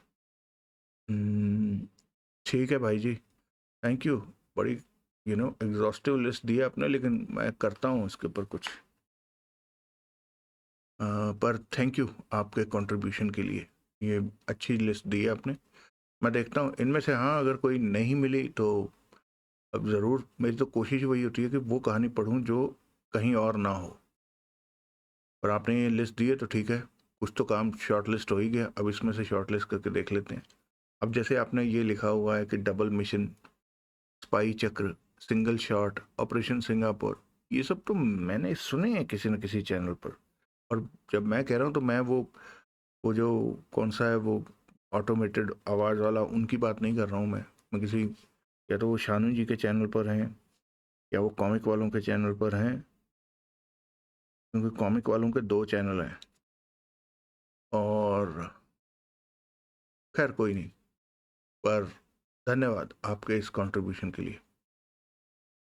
वैभव देशमुख जी लिख रहे हैं, कुछ छोटा मोटा योगदान देने की इच्छा हो तो क्या करना होगा? अभी कुछ नहीं करना होगा वैभव जी, अभी तो दिल्ली बहुत दूर है, बताएंगे आपको। और यू जी लिख रहे हैं, best work and Vijay Bedi series, all novels upload. अच्छा, आप कह रहे हैं विजय बेदी सीरीज, ठीक है। संजय सोनकर जी का कमेंट है, विक्रम भाई, देवराज चौहान का फिरौती या गैंगवार या सुरमा या फिर अर्जुन भारद्वाज का हमशक्ल। ठीक है, आपकी बात आपने 4 दिन पहले कमेंट किया है तो पहले ही पूरी हो गई है। वी पार्किज लिख रहे हैं, थैंक्स विक्रम भाई, thank you. Y this Q, good reading, in fact very good reading, thank you. Manish Chaudhary ji लिख रहे हैं, विक्रम भाई बहुत ही जबरदस्त स्टोरी शुरू की है। अच्छा, षड्यंत्र के लिए एक बात नोट की, जब अर्जुन भारद्वाज को लाश का पता चला तो उसने ये आर्गुमेंट नहीं किया कि यदि डिक्की में लाश का पता होता तो मैं गाड़ी चेक करने ही नहीं देता। दूसरी बात, जहां टिंगो को गोली मारी थी और वो छलांग मार कर बचा, वहां सिक्स सेंस का जिक्र हो सकता था जो अनिल मोहन जी ने नहीं किया। और तीसरा, अगर अर्जुन लंबू की पिस्टल उठाने जाता तो टिंगू उसे निशाना बना सकता था। शायद इसी सोच से वो लंबू के पास नहीं गया। कुल मिलाकर शुरुआत धमाकेदार है, अगले पार्ट का इंतजार रहेगा। हाँ, इसमें ना मनीष जी बहुत बढ़िया कमेंट था आपका, थैंक यू। अगर वो मान लो आर्गुमेंट कर भी देता अर्जुन भारद्वाज, तो क्या पुलिस वालों ने तो लपेट लिया था उसे। एक बार वो लपेट दे तो आदमी उलझता ही जाता है, फिर नहीं है। डिग्गी में गाड़ी चेक ना करने देता तो क्या वो नहीं करते? उन्होंने तो करनी ही थी। हाँ, ये होता कि उसकी ईमानदारी की एक, हम इसे एक एज अ कंडीशन ले सकते थे कि यार ईमानदारी से उसने अपनी गाड़ी चेक करने को दी, लेकिन उन्हें कहाँ मानना था। दूसरी बात, आपने कहा कि जहाँ टिंगो गोली मारी थी वो छलांग मारकर बचा, वहां सिक्स सेंस का जिक्र हो सकता था। असल में ना यार, ये तो हम लोगों ने हमारी फिल्मों में देख देख कर ना हमें वहम हो रखा है। मैंने शायद पहले भी इस बात का जिक्र किया है, और ये आप लोग खुद भी गूगल पर चेक कर सकते हो। आवाज जो है वो 303 मीटर प्रति सेकंड जाती है, और गोली घटिया से घटिया भी जो है ना वो 350 मीटर प्रति सेकंड जाती है। यानी घटिया से घटिया गोली भी आवाज से करीब करीब 50 मीटर आगे होती है। घटिया से घटिया गन की गोली भी जब तक आवाज आती है उससे 50 मीटर आगे गोली पहुंच चुकी होती है। तो ये जो हमें लगता है कि आवाज सुनने के बाद आदमी ने छलांग मार दी और गोली से बच गया, तो ये खैर, अगर यही सब बातें होती तो फिर कहानी कहानी क्यों होती, फिर तो कुछ और बन जाता। हाँ, ये सही कहा आपने कि अगर वो लंबू की पिस्टल उठाने जाता तो उसके मन में वाकई यही बात रही होगी कि भाई निशाना ना बन जाऊं। अच्छा लगा आपको कमेंट, आपका कमेंट अच्छा लगा, और ये जानकर अच्छा लगा कि आपको कहानी अच्छी लगी। Thank you. वासुदेव जी लिख रहे हैं, आपके बात करना हंसना लोगों का मन खुश हो जाता है, ऐसे ही ऊंची छलांग और पाँव 12 सुना दीजिए। ठीक है भाई जी, मैंने कहा कि आपके सजेशन को लिख लिया। अगर आपको लगता है कि यार ये आदमी बोले जा रहा है, लिख लिया लिख लिया लिख लिया है और कह कुछ नहीं रहा, तो देखो मैं बताता हूँ। मैं आपको लिस्ट बता देता हूँ। मैंने 11 अप्रैल से जो कमेंट्स लिए हुए हैं, जहाँ सजेशन आए हैं, उससे पहले के भी आए होंगे, लेकिन फॉर सम रीज़न मुझे लगा कि यार एक लिस्ट बना लें। तो उसमें अभी कर्नल रंजीत, यानी इससे पहले जो कमेंट्स थे उनमें कर्नल रंजीत और संतोष पाठक और वो सब ऑलरेडी इग्नोर्ड है। हम अभी सिर्फ देवराज चौहान और सुनील की कहानियों को ही लिस्ट में लिए जा रहे हैं। ये तो मैंने ऐसे ही बीच में एक मिस्ड कॉल ने मुझे इतना मेंटली टॉर्चर किया था कि मुझे अपने आप को छुड़वाना पड़ा उस भावना से कहीं और जाकर। तो कहानियों में अंडरग्राउंड इस वक्त सबसे ऊपर है। उसके बाद ममता पाटिल जी ने गुरु घंटाल का शेषनाग शामली सीरीज का हुआ है, वो देखना है। ऊंची छलांग है, रफ्तार है, फिर वही अगेन चंद्रकांता, संतोष पाठक और ये सब कर्नल रंजीत, इन सब की तो है ही हैं। वैसे नीली तस्वीरें हैं, पिशाच का प्रतिशोध है, मिस्ड कॉल हम कर ही चुके हैं ऑलरेडी, हाई जैकर है, गोरिल्ला है, गुर्गा है, गैंग वॉर है, बदसूरत चेहरे हैं, फिरौती आज हो गई, हाई जैकर है, डबल गेम है, वो भी हो जाएगा कुछ दिनों में। तो ये सारी लिस्ट बनी हुई है, आ रहे हैं, सबका नंबर लगेगा। खैर, आपके सजेशन के लिए धन्यवाद। आशुतोष सदाशिव जी कह रहे हैं, hi sir, please love your work and also full support to you. Please read the list of Surendra Mohan Pathak series which are not uploaded anywhere as of now. Can you please read some of them, all of them. अच्छा, ये आपने दोबारा से कर दिया ये सोच कर कि मैंने आपका कमेंट लिया नहीं। नहीं, वो अब आपको पता चल गया होगा कि कुछ दिनों के बाद कमेंट लिए जा रहे हैं।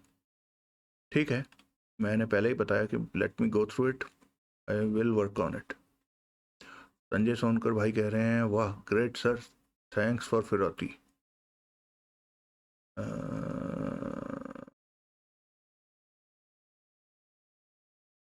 कहानी का कमेंट आपने किया हुआ है तस्वीर के उस पे?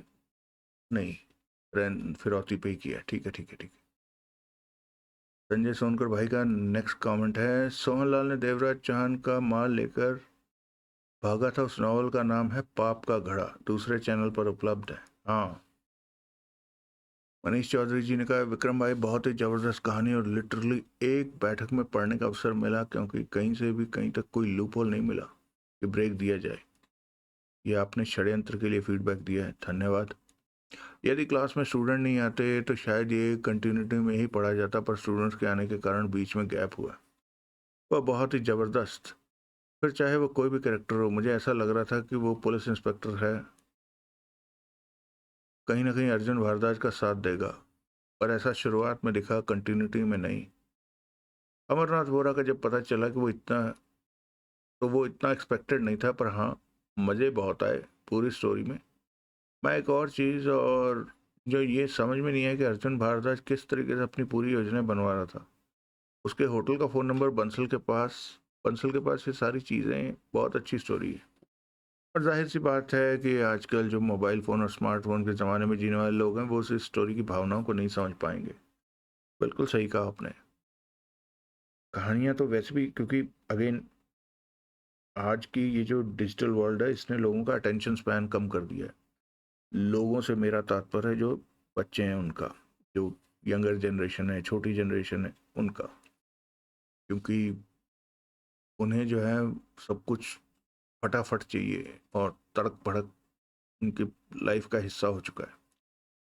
तो ये कहानी, वो भी इतनी लंबी कहानी सुनना, तभी तो इतने अच्छे अच्छे कमेंट्स और इतने बढ़िया कमेंट्स आप लोगों के आ रहे हैं। लेकिन इनको कोई भी आदमी पढ़ेगा और उसके बाद देखेगा कि हमारे पास इतने कम सब्सक्राइबर हैं, तो बात समझ में आ जाती है कि जो जो हमारा नीश है वो कुछ अलग तरह का है इस चैनल का। खैर, आपके सुझाव और कमेंट्स के लिए धन्यवाद। रिंकू सैनी जी लिख रहे हैं, देवराज चौहान सीरीज स्टार्ट करें। कर दीजिए, खत्म भी कर दिया आज। शैलेश भाई लिख रहे हैं, सर नमस्कार विक्रम भाई, मैं आपका ध्यान किसी बात की ओर दिलाना चाहता हूँ। दरअसल मैं आपके प्रश्न का उत्तर देना चाहता हूँ। आपने उपन्यास तस्वीर के अंत में जो प्रश्न उठाया था, उसमें आपने सुनील द्वारा खींची गई 6 तस्वीरों का जिक्र किया था, लेकिन आप ये भूल गए कि सुनील ने फोटो डेवलपर ठाकुर से केवल उन्हीं नेगेटिव को डेवलप करने के लिए कहा था जिन पर उसने निशान लगाए थे। सैयद किरमानी एक महान विकेटकीपर थे, उन्हें याद करने के लिए धन्यवाद। एक मिनट, मैं दोबारा से पढ़ लूँ। शैलेश भाई, मैं आपका ध्यान किसी बात की ओर दिलाना चाहता हूँ। दरअसल मैं आपके प्रश्न का उत्तर देना चाहता हूँ। आपने उपन्यास तस्वीर के अंत में जो प्रश्न उठाया था, उसमें आपने सुनील द्वारा खींची गई 6 तस्वीरों का जिक्र किया था, लेकिन आप ये भूल गए कि सुनील ने फोटो डेवलपर ठाकुर से केवल उन्हीं नेगेटिव को डेवलप करने के लिए कहा था जिन पर उसने निशान लगाए थे। नहीं शैलेश भाई, मैं उम्मीद करता हूँ कि आप मतलब आपकी जो आयु है वो 30 से तो ऊपर होनी चाहिए। अगर ऐसा है तो आपको पता होगा कि फिल्में डेवलप कैसे होती थी। ऐसा नहीं था कि सुनील ने नेगेटिव्स के ऊपर निशान लगाए थे, क्योंकि वो फिल्में ही जिसको भी पता है उसे पता है कि जो फिल्म का रोल होता था ना, जो डेवलप करने के लिए दिया जाता था, अगर उसको कहीं प्रकाश में खींच लिया गया बाहर, तो वो सारी की सारी, जरा सा बाहर आते ही वो सारी की सारी फिल्म जो है वो काली हो जाती थी, खराब हो जाती थी, वो डेवलप के लायक ही नहीं रहती थी। सुनील के पास 2 फिल्में थी, उनमें से एक पर उसने निशान लगाया हुआ था, और वो उसने डेवलप करने के लिए उसे कहा था, जिसमें उसने 6 तस्वीरें खींची थी। मेरा पॉइंट ये था, क्योंकि सुनील ये तो नहीं कह सकता था कि ये देखो, ये मैंने खींची और इसके अंदर ये 2 हैं, इनको डेवलप कर दो, क्योंकि वो खिंचती ही ठाकुर के वहाँ डार्क रूम में जाकर। तो निशान जो है वो दोनों फिल्मों में से एक पर लगे हुए थे, जिसे सुनील ने कहा कि भाई पहले इसे डेवलप कर देना। तो मेरी रीडिंग ये है, क्योंकि फिल्म या तो वहाँ लिखा होता कि भाई नेगेटिव थे और उन नेगेटिवों में से करनी थी, नेगेटिव तो बनाने थे अभी, तो वो रील ही थी, इसीलिए मैंने कहा। बताइएगा आपको क्या लगता है। अजय मिश्रा जी कह रहे हैं 9th part please upload. Ajay Mishra ji, channel की हर कहानी को मैं, हो सकता है मैंने कुछ एक को ना किया हो, मैं देख लूँ यार कमेंट करने से पहले, लेकिन काफ़ी सारी कहानियों को मैंने ना प्ले लिस्ट में डाल रखा है, और फिर एक प्ले लिस्ट बनी हुई है। हाँ देखो, टक्कर तक जो है मैंने अकेली अकेली प्ले लिस्ट भी बनाई हुई है, ताकि आप सीधा प्ले लिस्ट से ही पूरी कहानी सुन लें। और तो अगर आप डॉन जी के प्ले लिस्ट में जाएंगे तो आपको सारी की सारी पार्ट मिल जाएंगे। ऐसा हो ही नहीं सकता कि 9th पार्ट ना हो इसका। और इनफैक्ट डॉन जी 9 पार्ट थे, डॉन जी में तो ज़्यादा नहीं थे पार्ट। हाँ 10 पार्ट की कहानी है डॉन जी, तो प्ले लिस्ट में देख लीजिए। शैलेश भाई ने फिर कमेंट किया है, your second query about the presence of Sonlal Joshi in the climax of the story for which I can only say creative liberty nothing else. हाँ बिल्कुल सही कहा आपने। वो तो कई बार होता क्या है कि वो खास तौर पे जब वो पब्लिशिंग, उस दौर की जो पब्लिशिंग थी, जहाँ हर चीज़ जो है बड़े तरीके से आती जाती थी, यानी कि पता नहीं आप लोगों को पता है कि नहीं, उन दिनों जो छपाई खाने होते थे उनके कागज़ भी जो है वो परमिट पर आते थे। तो अगर कागज़ आ गया है और वो पाठक साहब की किताब के लिए लाया गया होगा, और मान लो पाठक साहब ने कहा होगा कि 300 पन्ने का है और पन्ने 285 बन रहे होंगे, तो हो सकता है बीच में पन्नों की गिनती बढ़ाने के लिए डाल दिया गया हो सीन की, हाँ जी इसे थोड़ा लंबा करो यार। खैर, विनय श्रीवास्तव जी का कमेंट है, विक्रम जी कृपया सुनील सीरीज की कोई ऐसी नॉवल मत लाएं जिसमें काका बल्ली रामाकांत ना हो। जैसा इस षड्यंत्र नॉवल में हुआ। षड्यंत्र में, षड्यंत्र में नहीं, तस्वीर कहना चाह रहे होगे आप। अच्छा, इनका कन्वर्सेशन ही तो पूरी स्टोरी की जान होता है। हाँ लेकिन अब आप खुद सोचो ना यार कि 250-300 पन्नों में से मैं कैसे एकदम से जज कर लूँ कि इसमें होगा कि नहीं। अभी जो मैं अगली कहानी पढ़ने वाला हूँ उसमें भी भगवान का नाम लेकर ही शुरू कर रहे हैं, होगा रमाकांत तो मिल जाएगा हमें, देखते हैं।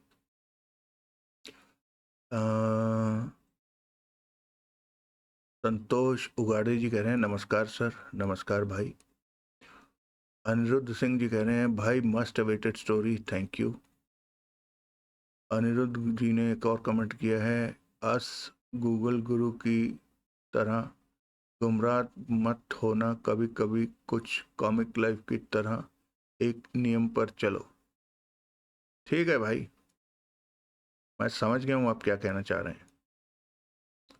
शब्बीर भाई का कमेंट है, मज़ा आया, मज़ा आएगा, थैंक यू। शब्बीर भाई ने फिर कमेंट किया है, अच्छा ये फिरौती पे आ गए हम तो नज़दीक आ गए। इस नावल में विक्रम भाई की सारी निराशाएं खत्म हो जाएं, इस नावल में विक्रम भाई की सारी निराशाएं खत्म हो जाएंगी। मुझे आशा है ये कहानी तो शुरुआत से ही काफ़ी रफ्तार पकड़ लेगी। मुझे पूरी उम्मीद है ये देवराज चौहान के लेवल की नावल साबित होगी, और आरडीएक्स है तो टकराव भी हो सकता है। शुक्रिया विक्रम भाई। क्या कहूँ, आप खुद बताइएगा। इस प्रश्न का उत्तर मैं आपके उत्तर सुनने के बाद ही दूंगा, ठीक है शब्बीर भाई। जय सुख जेठवा जी कह रहे हैं, वाह कहानी अच्छी लग रही है, शुरुआत अच्छी है। अभी देवराज चौहान मुंबई से आया है तो अभी इन लोगों का साम्राज्य खत्म करके ही जाएगा मुंबई। जय सुख भाई, उत्तर आपको भी मिल ही गया होगा, मेरे कहने की क्या ज़रूरत है। उम्मीद कर रहा हूँ कि आप ये कमेंट का उत्तर, क्योंकि आपको मिलेगा तो ये 12वें एपिसोड में ही, तब तक आपको आपकी प्रश्न का उत्तर मिल चुका होगा। कृष्णा बहन लिख रहे हैं, विक्रम भाई नमस्कार, कहानी अच्छी लग रही है, शुरुआत अच्छी है। महादेव का जिक्र तो कई उपन्यास में आ चुका है। देवराज चांद जरूर उसकी मदद करेगा। बढ़िया प्रस्तुति। हाँ, वो मदद तो की है। शैलेंद्र कक्कड़ जी लिख रहे हैं, विक्रम भाई जी नमस्कार, सबसे पहले फिरौती नॉवल सुनाने के लिए धन्यवाद। और जिस तरह फिल्म को सुपर डुपर हिट करने के लिए संगीत और संवाद की जरूरत होती है, ठीक इसी तरह आपकी खनकती आवाज और मखमली आवाज पाठक जी के दोनों नॉवल षड्यंत्र और तस्वीर को हिट कर दिया। उसके लिए धन्यवाद। जिस तरह रेडियो सैलॉन हुआ करता था, उसमें एक कमेंटेटर हुआ करते थे, अमित साइनी, जो बिना का गीतमाला सुनते थे। अच्छा, नहीं नहीं, ये दोबारा पढ़ने के लिए। जिस तरह रेडियो सैलॉन हुआ करता था, उसमें एक कमेंटेटर हुआ करते थे, अमीन सयानी लिखना चाह रहे थे आप, जो बिना का गीतमाला सुनाते थे। इस तरह आपने भी फ्लॉप स्टोरी को हिट कर देते हैं, इसके लिए धन्यवाद। मेरा कमेंट कुछ लंबी हो गई है, उसके लिए क्षमा करें। अगले एपिसोड में फिर कमेंट करूंगा। अब वाह शैलेंद्र जी, क्या बात कह दी आपने भाई और बहनों। शैलेंद्र जी ने बहुत ही पुरानी याद को ताज़ा कर दिया। अमीन सयानी जी होते थे वो, बिना का गीत माला। ये जो भाई और बहनों है, ये उन्हीं के मुंह पर जचता था। और भाई और बहनों अब हम सुनेंगे, है ना, बड़े जबरदस्त अंदाज में कहते थे। खैर, धन्यवाद। विशेष बाउट जी कह रहे हैं, शानदार सुनाते हो सर आप, थैंक यू। विशेष बाउट जी कह रहे हैं, सर कृपया सुरेंद्र मोहन पाठक का उपन्यास गुरु घंटाल भी सुनाइए। ठीक है। और यूजी कह रहे हैं, best story narration and murder mystery novels like Vijay Vikas story पढ़ो। ठीक है, विजय विकास। ओके। वाई डिस्क्यू जी कह रहे हैं, विमल और सुनील को साथ में बुना है एक कहानी में। आपका प्रस्तुतिकरण बहुत ही सराहनीय है, थैंक यू। हर बार देवराज चौहान लिखना पढ़ना और सुनना बोर उबाऊ नहीं लगता? अच्छा, हर बार देवराज के साथ चौहान लिखना पढ़ना और सुनना बोर उबाऊ नहीं लगता? नहीं, मुझे तो नहीं लगता। हो सकता है अलग अलग आदमियों के अलग अलग हो कि देवराज चौहान को देवराज चौहान क्यों कहा जाता है। नहीं, देवराज चौहान है तो देवराज है, चौहान है, वरना देवराज कुछ नहीं है। आपका अगला कमेंट है, दिस इज वाई डिस्क्यू जी का, 700 करोड़ के हीरे, कहानी भी हुई तो भी हकीकत के थोड़ा बहुत तो नजदीक होनी चाहिए। क्यों, क्या बात कर दी आपने? उनकी शुरुआती कीमत 80 करोड़ थी, तो 10 साल में 700 करोड़ नहीं हो सकती?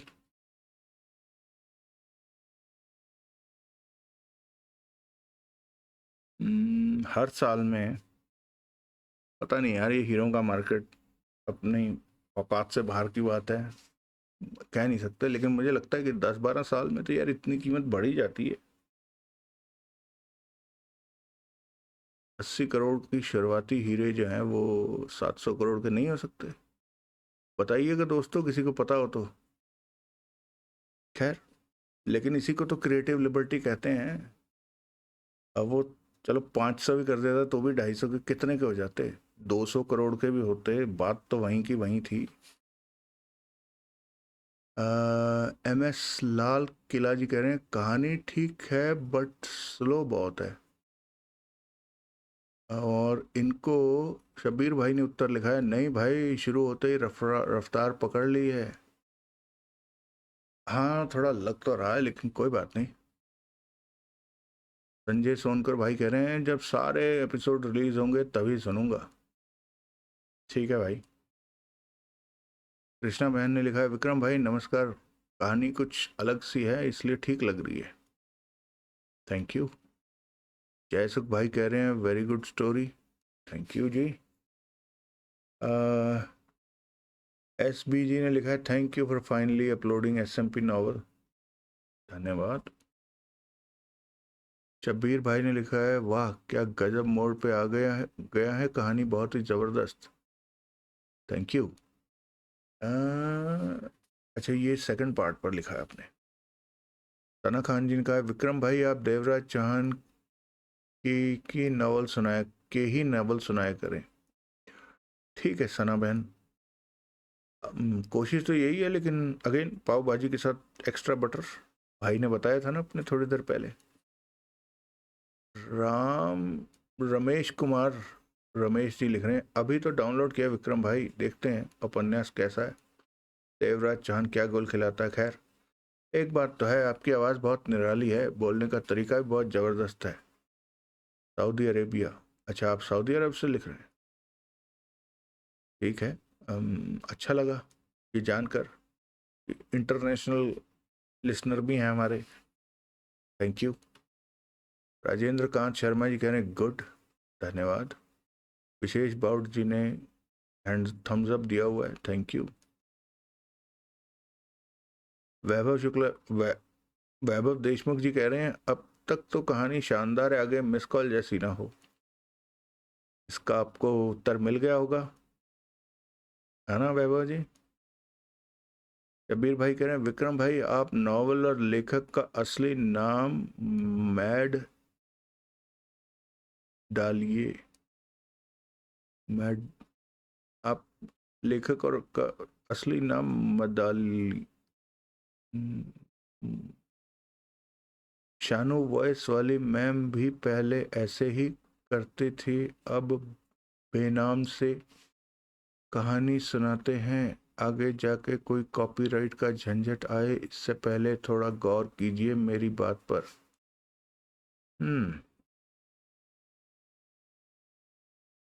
अच्छा आप कह रहे हैं कि आप नॉवल और लेखक का असली नाम मत डालिए। शानू वॉइस वाली मैम भी पहले ऐसे ही करती थी लेकिन अब बेनाम से कहानी सुनाती हैं। ओके, कॉपीराइट का झंझट आ जाएगा। फिर तो अब देखो जैसे मान लो मैं,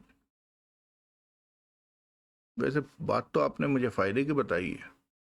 अगर मैं मान लो देवराज चौहान की किसी भी कहानी का टाइटल चेंज करके उसको चिपका दूं तो सुनने वाले को तो लगेगा नई कहानी है, और जब तक वो 2-3 एपिसोड सुनेगा तब कहीं जाकर उसे लगेगा अरे ये तो यार वो कहानी थी जो मैंने पहले सुनी थी, है ना। हम्म, ठीक है, मैं विचार करूंगा इस बात पर। आपका अगला कमेंट है हम इतने अच्छे चैनल और प्यारे भाई साहब को खोना नहीं चाहते। अच्छा इसी की कंटिन्यूटी में आप लिख रहे हो। क्या कह सकते हैं भाई, जो होगा ऊपर वाले की मर्जी से होगा। खैर आपने सचेत किया इसके लिए धन्यवाद, करते हैं कोशिश। एस एस वोरा जी का कमेंट है नमस्कार विक्रम जी, जैसे मसाला मूवी होती है आप देखते टाइम एंजॉय करते हैं, बाद में एहसास होता है कुछ भी फ्रेश नहीं है। ऐसी ही कहानी है जो उनके ही सहायकों ने अनिल मोहन जी की कई नॉवल पढ़कर एक कहानी बना डाली। हमेशा की तरह आपका बेहतरीन अंदाज, धन्यवाद। आपने ये कमेंट घर का शेर पर लिखा है, ठीक है। सही कहा आपने। संजय सक्सेना जी कह रहे हैं विक्रम जी आप बहुत ही सुंदर तरीके से सुनाते हैं, मज़ा आ जाता है। कर्नल रंजीत का नावल भी सुनाए। ठीक है भाई जी, नोट कर लिया। SB4633 third part completed, again thank you for considering our request of SMP। धन्यवाद। शैलेंद्र कक्कड़ जी लिख रहे हैं विक्रम भाई जी आपने तो कमाल कर दिया, आपकी खनकती आवाज़ और मखमली आवाज़ ने तो जादू कर दिया है ये नावल सुनाकर। Thank you. शैलेंद्र कक्कड़ जी का एक और कमेंट है विक्रम भाई जी एक बात और बताएं, दिल्ली का दादा का कहानी 3 किताबों में है, 2 किताब का तो मुझे पता है, तीसरा किताब के बारे में हमें बताने का कष्ट करें। दिल्ली का दादा की कहानी, मैं ढूंढता हूँ इसका क्या उत्तर होगा। राजकुमार वर्मा जी लिख रहे हैं, विक्रम सर अगर अवेलेबल हो तो देवराज चौहान का नसीब के पत्ते सुनाइए। नसीब के पत्ते, नसीब के पत्ते, नसीब के पत्ते एन से तो है नहीं। न, न यानी नसीब के पत्ते ढूंढना पड़ेगा यार, मिला तो जरूर सुनाएंगे। ठीक है।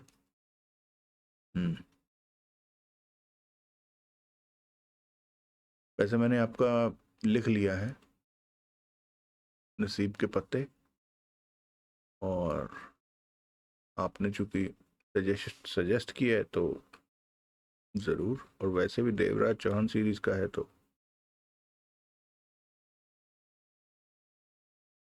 वाई दिस क्यू जी कह रहे हैं, पूरी हिम्मत करके दिल पर पत्थर रखकर दिमाग को गिरवी रखकर अब तक 3 पार्ट सुन लिए हैं, केवल इसलिए कि आपकी प्रस्तुति बहुत सराहनीय है। अन्यथा कहानी सुनकर पता चलता है कि एसएमपी का कोई सानी नहीं है।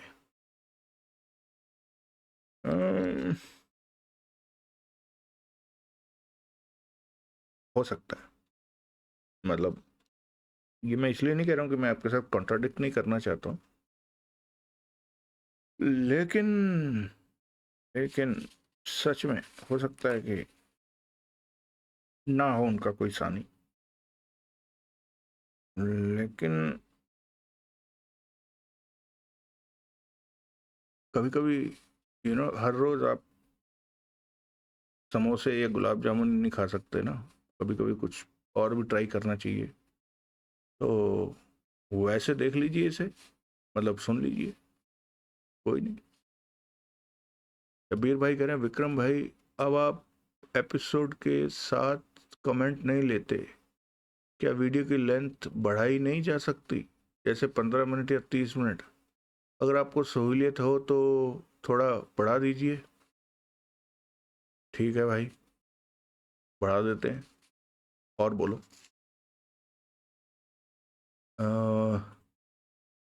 ये क्या है, मकर? मकर जी आपने कुछ लिखा, मकर ब 5 प, 5 प, क्या नाम है ये? मकर जी ये आपका नाम नहीं मुझे समझ में आ रहा, और नाम आपने मकर रखा हुआ है। ओके, मकर 5, ओके। नमस्कार भाई साहब, मेरा नाम सूरज है, नेपाल से। सूरज भाई, ये आपका ये जो यूट्यूब का नाम है ये कुछ अजीब सा आ रहा है। आजकल बहरीन में रहता हूँ मैं, लंबे टाइम से नॉवल सुनता हूँ। एक दिन अचानक आपका चैनल मिला, उस दिन से कंटिन्यू आपका चैनल सुनता हूँ। मेरा रिलैक्स टाइम आपका स्टोरी सुनना है। धन्यवाद। एक्चुअली मैं अभी हांगकांग में डकैती में पहुंचा हूँ, खाली कमेंट करने यहाँ आया हूँ। मैं हमेशा लास्ट से शुरू करता हूँ, इसलिए बहुत पीछे हूँ और पुराने कमेंट पढ़ने में आपको डिस्टर्ब होगा, मिक्सअप होगा, इसलिए यहाँ आकर कमेंट किया। बात बहुत है बताने को।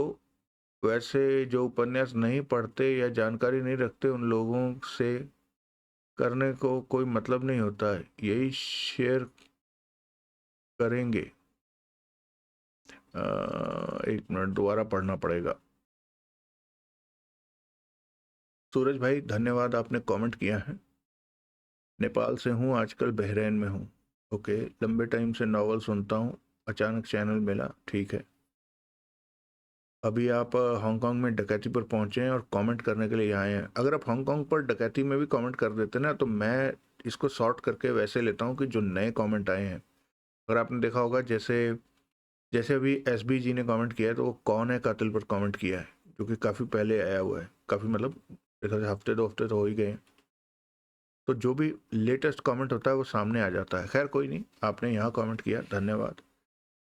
आपका जो आगे कमेंट है ना वो थोड़ा मुझे समझ आने में थोड़ी सी, मतलब मेरी कमज़ोरी है, समझ नहीं आ रही बात कि जो उपन्यास नहीं पढ़ते या जानकारी नहीं लगते उन लोगों से करने का कोई मतलब नहीं होता। ये क्या था मैं समझ नहीं पाया, पर आपने कमेंट किया इसके लिए धन्यवाद। अच्छा, आपने अगला कमेंट लिखा है, देवराज चौहान मेरा हीरो है। मैक्सिमम मेरा नेचर भी इनके जैसा ही बनाया हुआ है, क्योंकि बचपन से ही देवराज चौहान को जानता हूँ और फेवरेट है। सो मैं यंग होने तक ऑलरेडी मेरे अंदर देवराज चौहान का कैरेक्टर स्टेबलाइज हो चुका था, और है भी, बाकी बाद में बताऊंगा। सूरज जी, बात आपने ठीक कही है। ये जितने लोग देवराज चौहान को सुनते हैं ना, इन सबका कैरेक्टर देवराज चौहान जैसा है। सुनाते हैं उनका भी ठीक है। तो क्योंकि आपको वही बात पसंद आती है जो आपको, और ख़ास तौर पे जब आपने कोई कहानी 2 4 5 घंटे सुननी हो, पढ़नी हो, अगर वो आपके गले से ही नीचे नहीं उतर रही, यानी अगर कोई आपके जैसा नेचर ही ना हो। जैसे अगर आपने देखा हो कि वो जो सुधीर कैरेक्टर है पाठक साहब का, वो मुझे बिल्कुल गले से नहीं नीचे उतरता। उसके बातचीत का अंदाज, उसके काम करने का अंदाज, जो हालांकि वो भी जासूसी कहानियां ही हैं, लेकिन तो मेरे को, और मुझे लगता है कि आप देखिएगा, और इसीलिए सुधीर लिखने के बावजूद, सुधीर की कितनी, मेरे ख्याल से 20 22 कहानियां लिखी हैं, तो वो आया होगा, मसाला चला होगा, लेकिन इतना नहीं चला जितना सुनील चला। क्यों? यही बात है, क्योंकि हर आदमी अपने आप को सुनील देखना चाहता है, सुधीर नहीं, या ठीक है। खैर, शैलेंद्र कक्कड़ जी का कमेंट है, सूरज भाई धन्यवाद आपके कमेंट के लिए। आप कमेंट किया करते रहा कीजिए। हाँ, उत्तर सुनने को आपको लेटेस्ट एपिसोड में मिलेगा, तो कोई बात नहीं, उत्तर सुन के आप वापस अपनी कहानी पर चले जाना। शैलेंद्र कक्कड़ जी का कमेंट है, विक्रम सर जी, फिरौती के बाद आप अनिल मोहन का नॉवल चौकीदार सुनाए, उसके बाद दौलत के दांत, उसके बाद हथियार, उसके बाद मुर्गा। ये सारे उपन्यास देवराज चौहान सीरीज के हैं, बहुत अच्छे हैं, दर्शकों को बहुत पसंद आएंगे। चौकीदार, दौलत के दांत, ये आपने पहले भी मेरे ख्याल से कमेंट किया ना, चौकीदार, दौलत के दांत और हथियार और मुर्गा। मुर्गा ठीक है, लिस्ट में लिख लिया। आपको गब्बर चाहिए और जिंदा चाहिए, मिल जाएगा। कृष्णा बहन का कमेंट है, विक्रम भाई नमस्कार, मुझे तो कहानी बहुत अच्छी लग रही है, और आपके अंदाज में तो बहुत ही अच्छी लग रही है, बढ़िया प्रस्तुति, धन्यवाद कृष्णा बहन। वाई दिस क्यू जी कह रहे हैं, अंत में आपका विश्लेषण तर्क संगत है। कोई कहानी परफेक्ट नहीं होती, पर बाकियों से बेहतर है। विमल सीरीज बेहतरीन है। हाँ, सही कहा आपने, विमल सीरीज बेहतरीन है, लेकिन अगेन कोई भी विमल जैसा नहीं बनना चाहेगा, हर आदमी देवराज चौहान बनना चाहता है, क्योंकि विमल जो है ना, वो हाथ आई चीज भी छोड़ देता है यार। ये चीज मुझे बिल्कुल पसंद नहीं आई उसकी। वाई दिस क्यू जी कह रहे हैं, क्या आप सुरेंद्र मोहन पाठक जी का पता या फिर फोन नंबर पता करने में मदद कर सकते हैं? सुरेंद्र मोहन यार, आज की डेट एंड एज में आप इंटरनेट पर सर्च मारिए सुरेंद्र मोहन पाठक, आपके हाथ में आ जाएगा, पूरे का पूरा उनकी कुंडली हाथ में आ जाएगी। एस एस वोरा जी लिख रहे हैं, विक्रम सर नमस्कार, मुझे याद नहीं आ रहा किसी चैनल पर ये स्टोरी पहले भी सुनी है, फिर भी आपकी आवाज़ में सुनने का मज़ा अलग ही है, धन्यवाद। मिस्ड कॉल पर ये कहानी, ये कमेंट किया इन्होंने। विशेष बाउट जी कह रहे हैं, ग्रेट सर, थैंक यू। तो दोस्तों, इतनी देर लगाने के बाद हमारी कहानी आधे घंटे की थी, और कमेंट पढ़ने में हमें 1 घंटे से ज़्यादा लग गया। अच्छा, एक कमेंट अभी आया है, नहीं ये तो पुराने कमेंट ही हैं, मैंने अनरिस्पॉन्डेड पे क्लिक कर दिया था। तो ठीक है दोस्तों, अब मैंने आप लोगों के जितने भी कमेंट्स आए हैं उन सब पे उत्तर दे दिया है, यानी अपना एक्नॉलेजमेंट लगा दिया है, और जो आपके सुझाव हैं वो नोट कर लिए गए हैं। जो जो कहानियाँ आने वाली हैं उनकी लिस्ट बनी हुई है, धीरे धीरे आप तक पहुंच जाएगी। आप बस ऐसे ही अपना सहयोग देते रहिए। और जिन लोगों ने कमेंट नहीं सब्सक्राइब नहीं किया है वो कृपया सब्सक्राइब ज़रूर कर लें, क्योंकि पता नहीं क्या चक्कर है यार। या तो ये यूट्यूब की मेरे साथ कोई दुश्मनी है कि अभी भी जो हमारी जो जो सुनने वाले और ना सुनने वाले हैं ना, वो 70-30 पे खड़े हुए हैं अभी भी। तो यानी जो 10 में से 3 लोग हैं वो सब्सक्राइब नहीं किए हुए। मर्जी है उनकी, लेकिन मेरे कहने का मतलब ये पता नहीं क्यों मुझे ऐसा लगता है कि हम भारतीयों में ना सामने वाले के एफर्ट को एक्नॉलेज करने का ज़रा हमारे वैल्यू सिस्टम में थोड़ी कमी है। बताइएगा, आपको आपके विचार क्या हैं इसमें? भारतीयों को हर चीज़ चाहिए फ्री में बिना किसी उसके। अपनी तरफ से उन्हें ज़रा सा एफर्ट करने को कह दो तो। और ये मैंने एक तरफ नहीं हर जगह देखा है। आप देखना, आप आप हमारे ट्रैफिक सिस्टम को देख लीजिए। आपने देखा होगा जरा सी रेड लाइट हुई और ख़ास तौर पे वो लोग जो जो मोस्टली बाइक्स वगैरह पे होते हैं, ये मैं उनकी बात चलो उनको मैं हटा देता हूँ, जो ये आजकल डिलीवरी वगैरह वाले आए हुए हैं ना। अदरवाइज भी लोग वह क्या करेंगे कि उन्हें जाना कहीं नहीं है, करना कुछ नहीं है, मतलब कोई आग नहीं बुझानी उन्होंने वहाँ पहुँचकर, लेकिन रेड लाइट होने के बाद तक से गुजरने की कोशिश करेंगे। फिर जब रेड लाइट ख़त्म होकर ग्रीन आने वाली है, उसके 4 सेकंड पहले ही वो शुरू हो जाएंगे कि मैं निकल जाऊं यहाँ से। ये या तो मुझे लगता है कि हमारे अंदर ना कुछ मैन्युफैक्चरिंग डिफ़ॉल्ट है, क्योंकि हमारे अंदर इनसिक्योरिटी बहुत है। कहीं मैं ना खो जाऊं, कहीं मैं पीछे ना रह जाऊं, कहीं मेरा नुकसान ना हो जाए, कहीं ऐसा कुछ ना हो, फियर ऑफ लूजिंग आउट जो है ना वो बहुत है। और वो जो फियर ऑफ लूजिंग आउट है ना, वो हमारी इन हरकतों को एग्रेवेट करता रहता है। ये मेरी रीडिंग है, बताइएगा आपको कैसा लगता है। तो मिलते हैं हम एक नई कहानी में। ऑलरेडी मैंने सोच रखा है कौन सी कहानी आ रही है, आप ही लोगों ने सजेस्ट किया था, लेकिन होगा वो बटर। मेन कोर्स से थोड़ा हटके है, लेकिन हमारी परंपरा के मुताबिक है। तो मिलते हैं अगली कहानी में। तब तक के लिए आप सब सुखी रहें, स्वस्थ रहें, खुश रहें।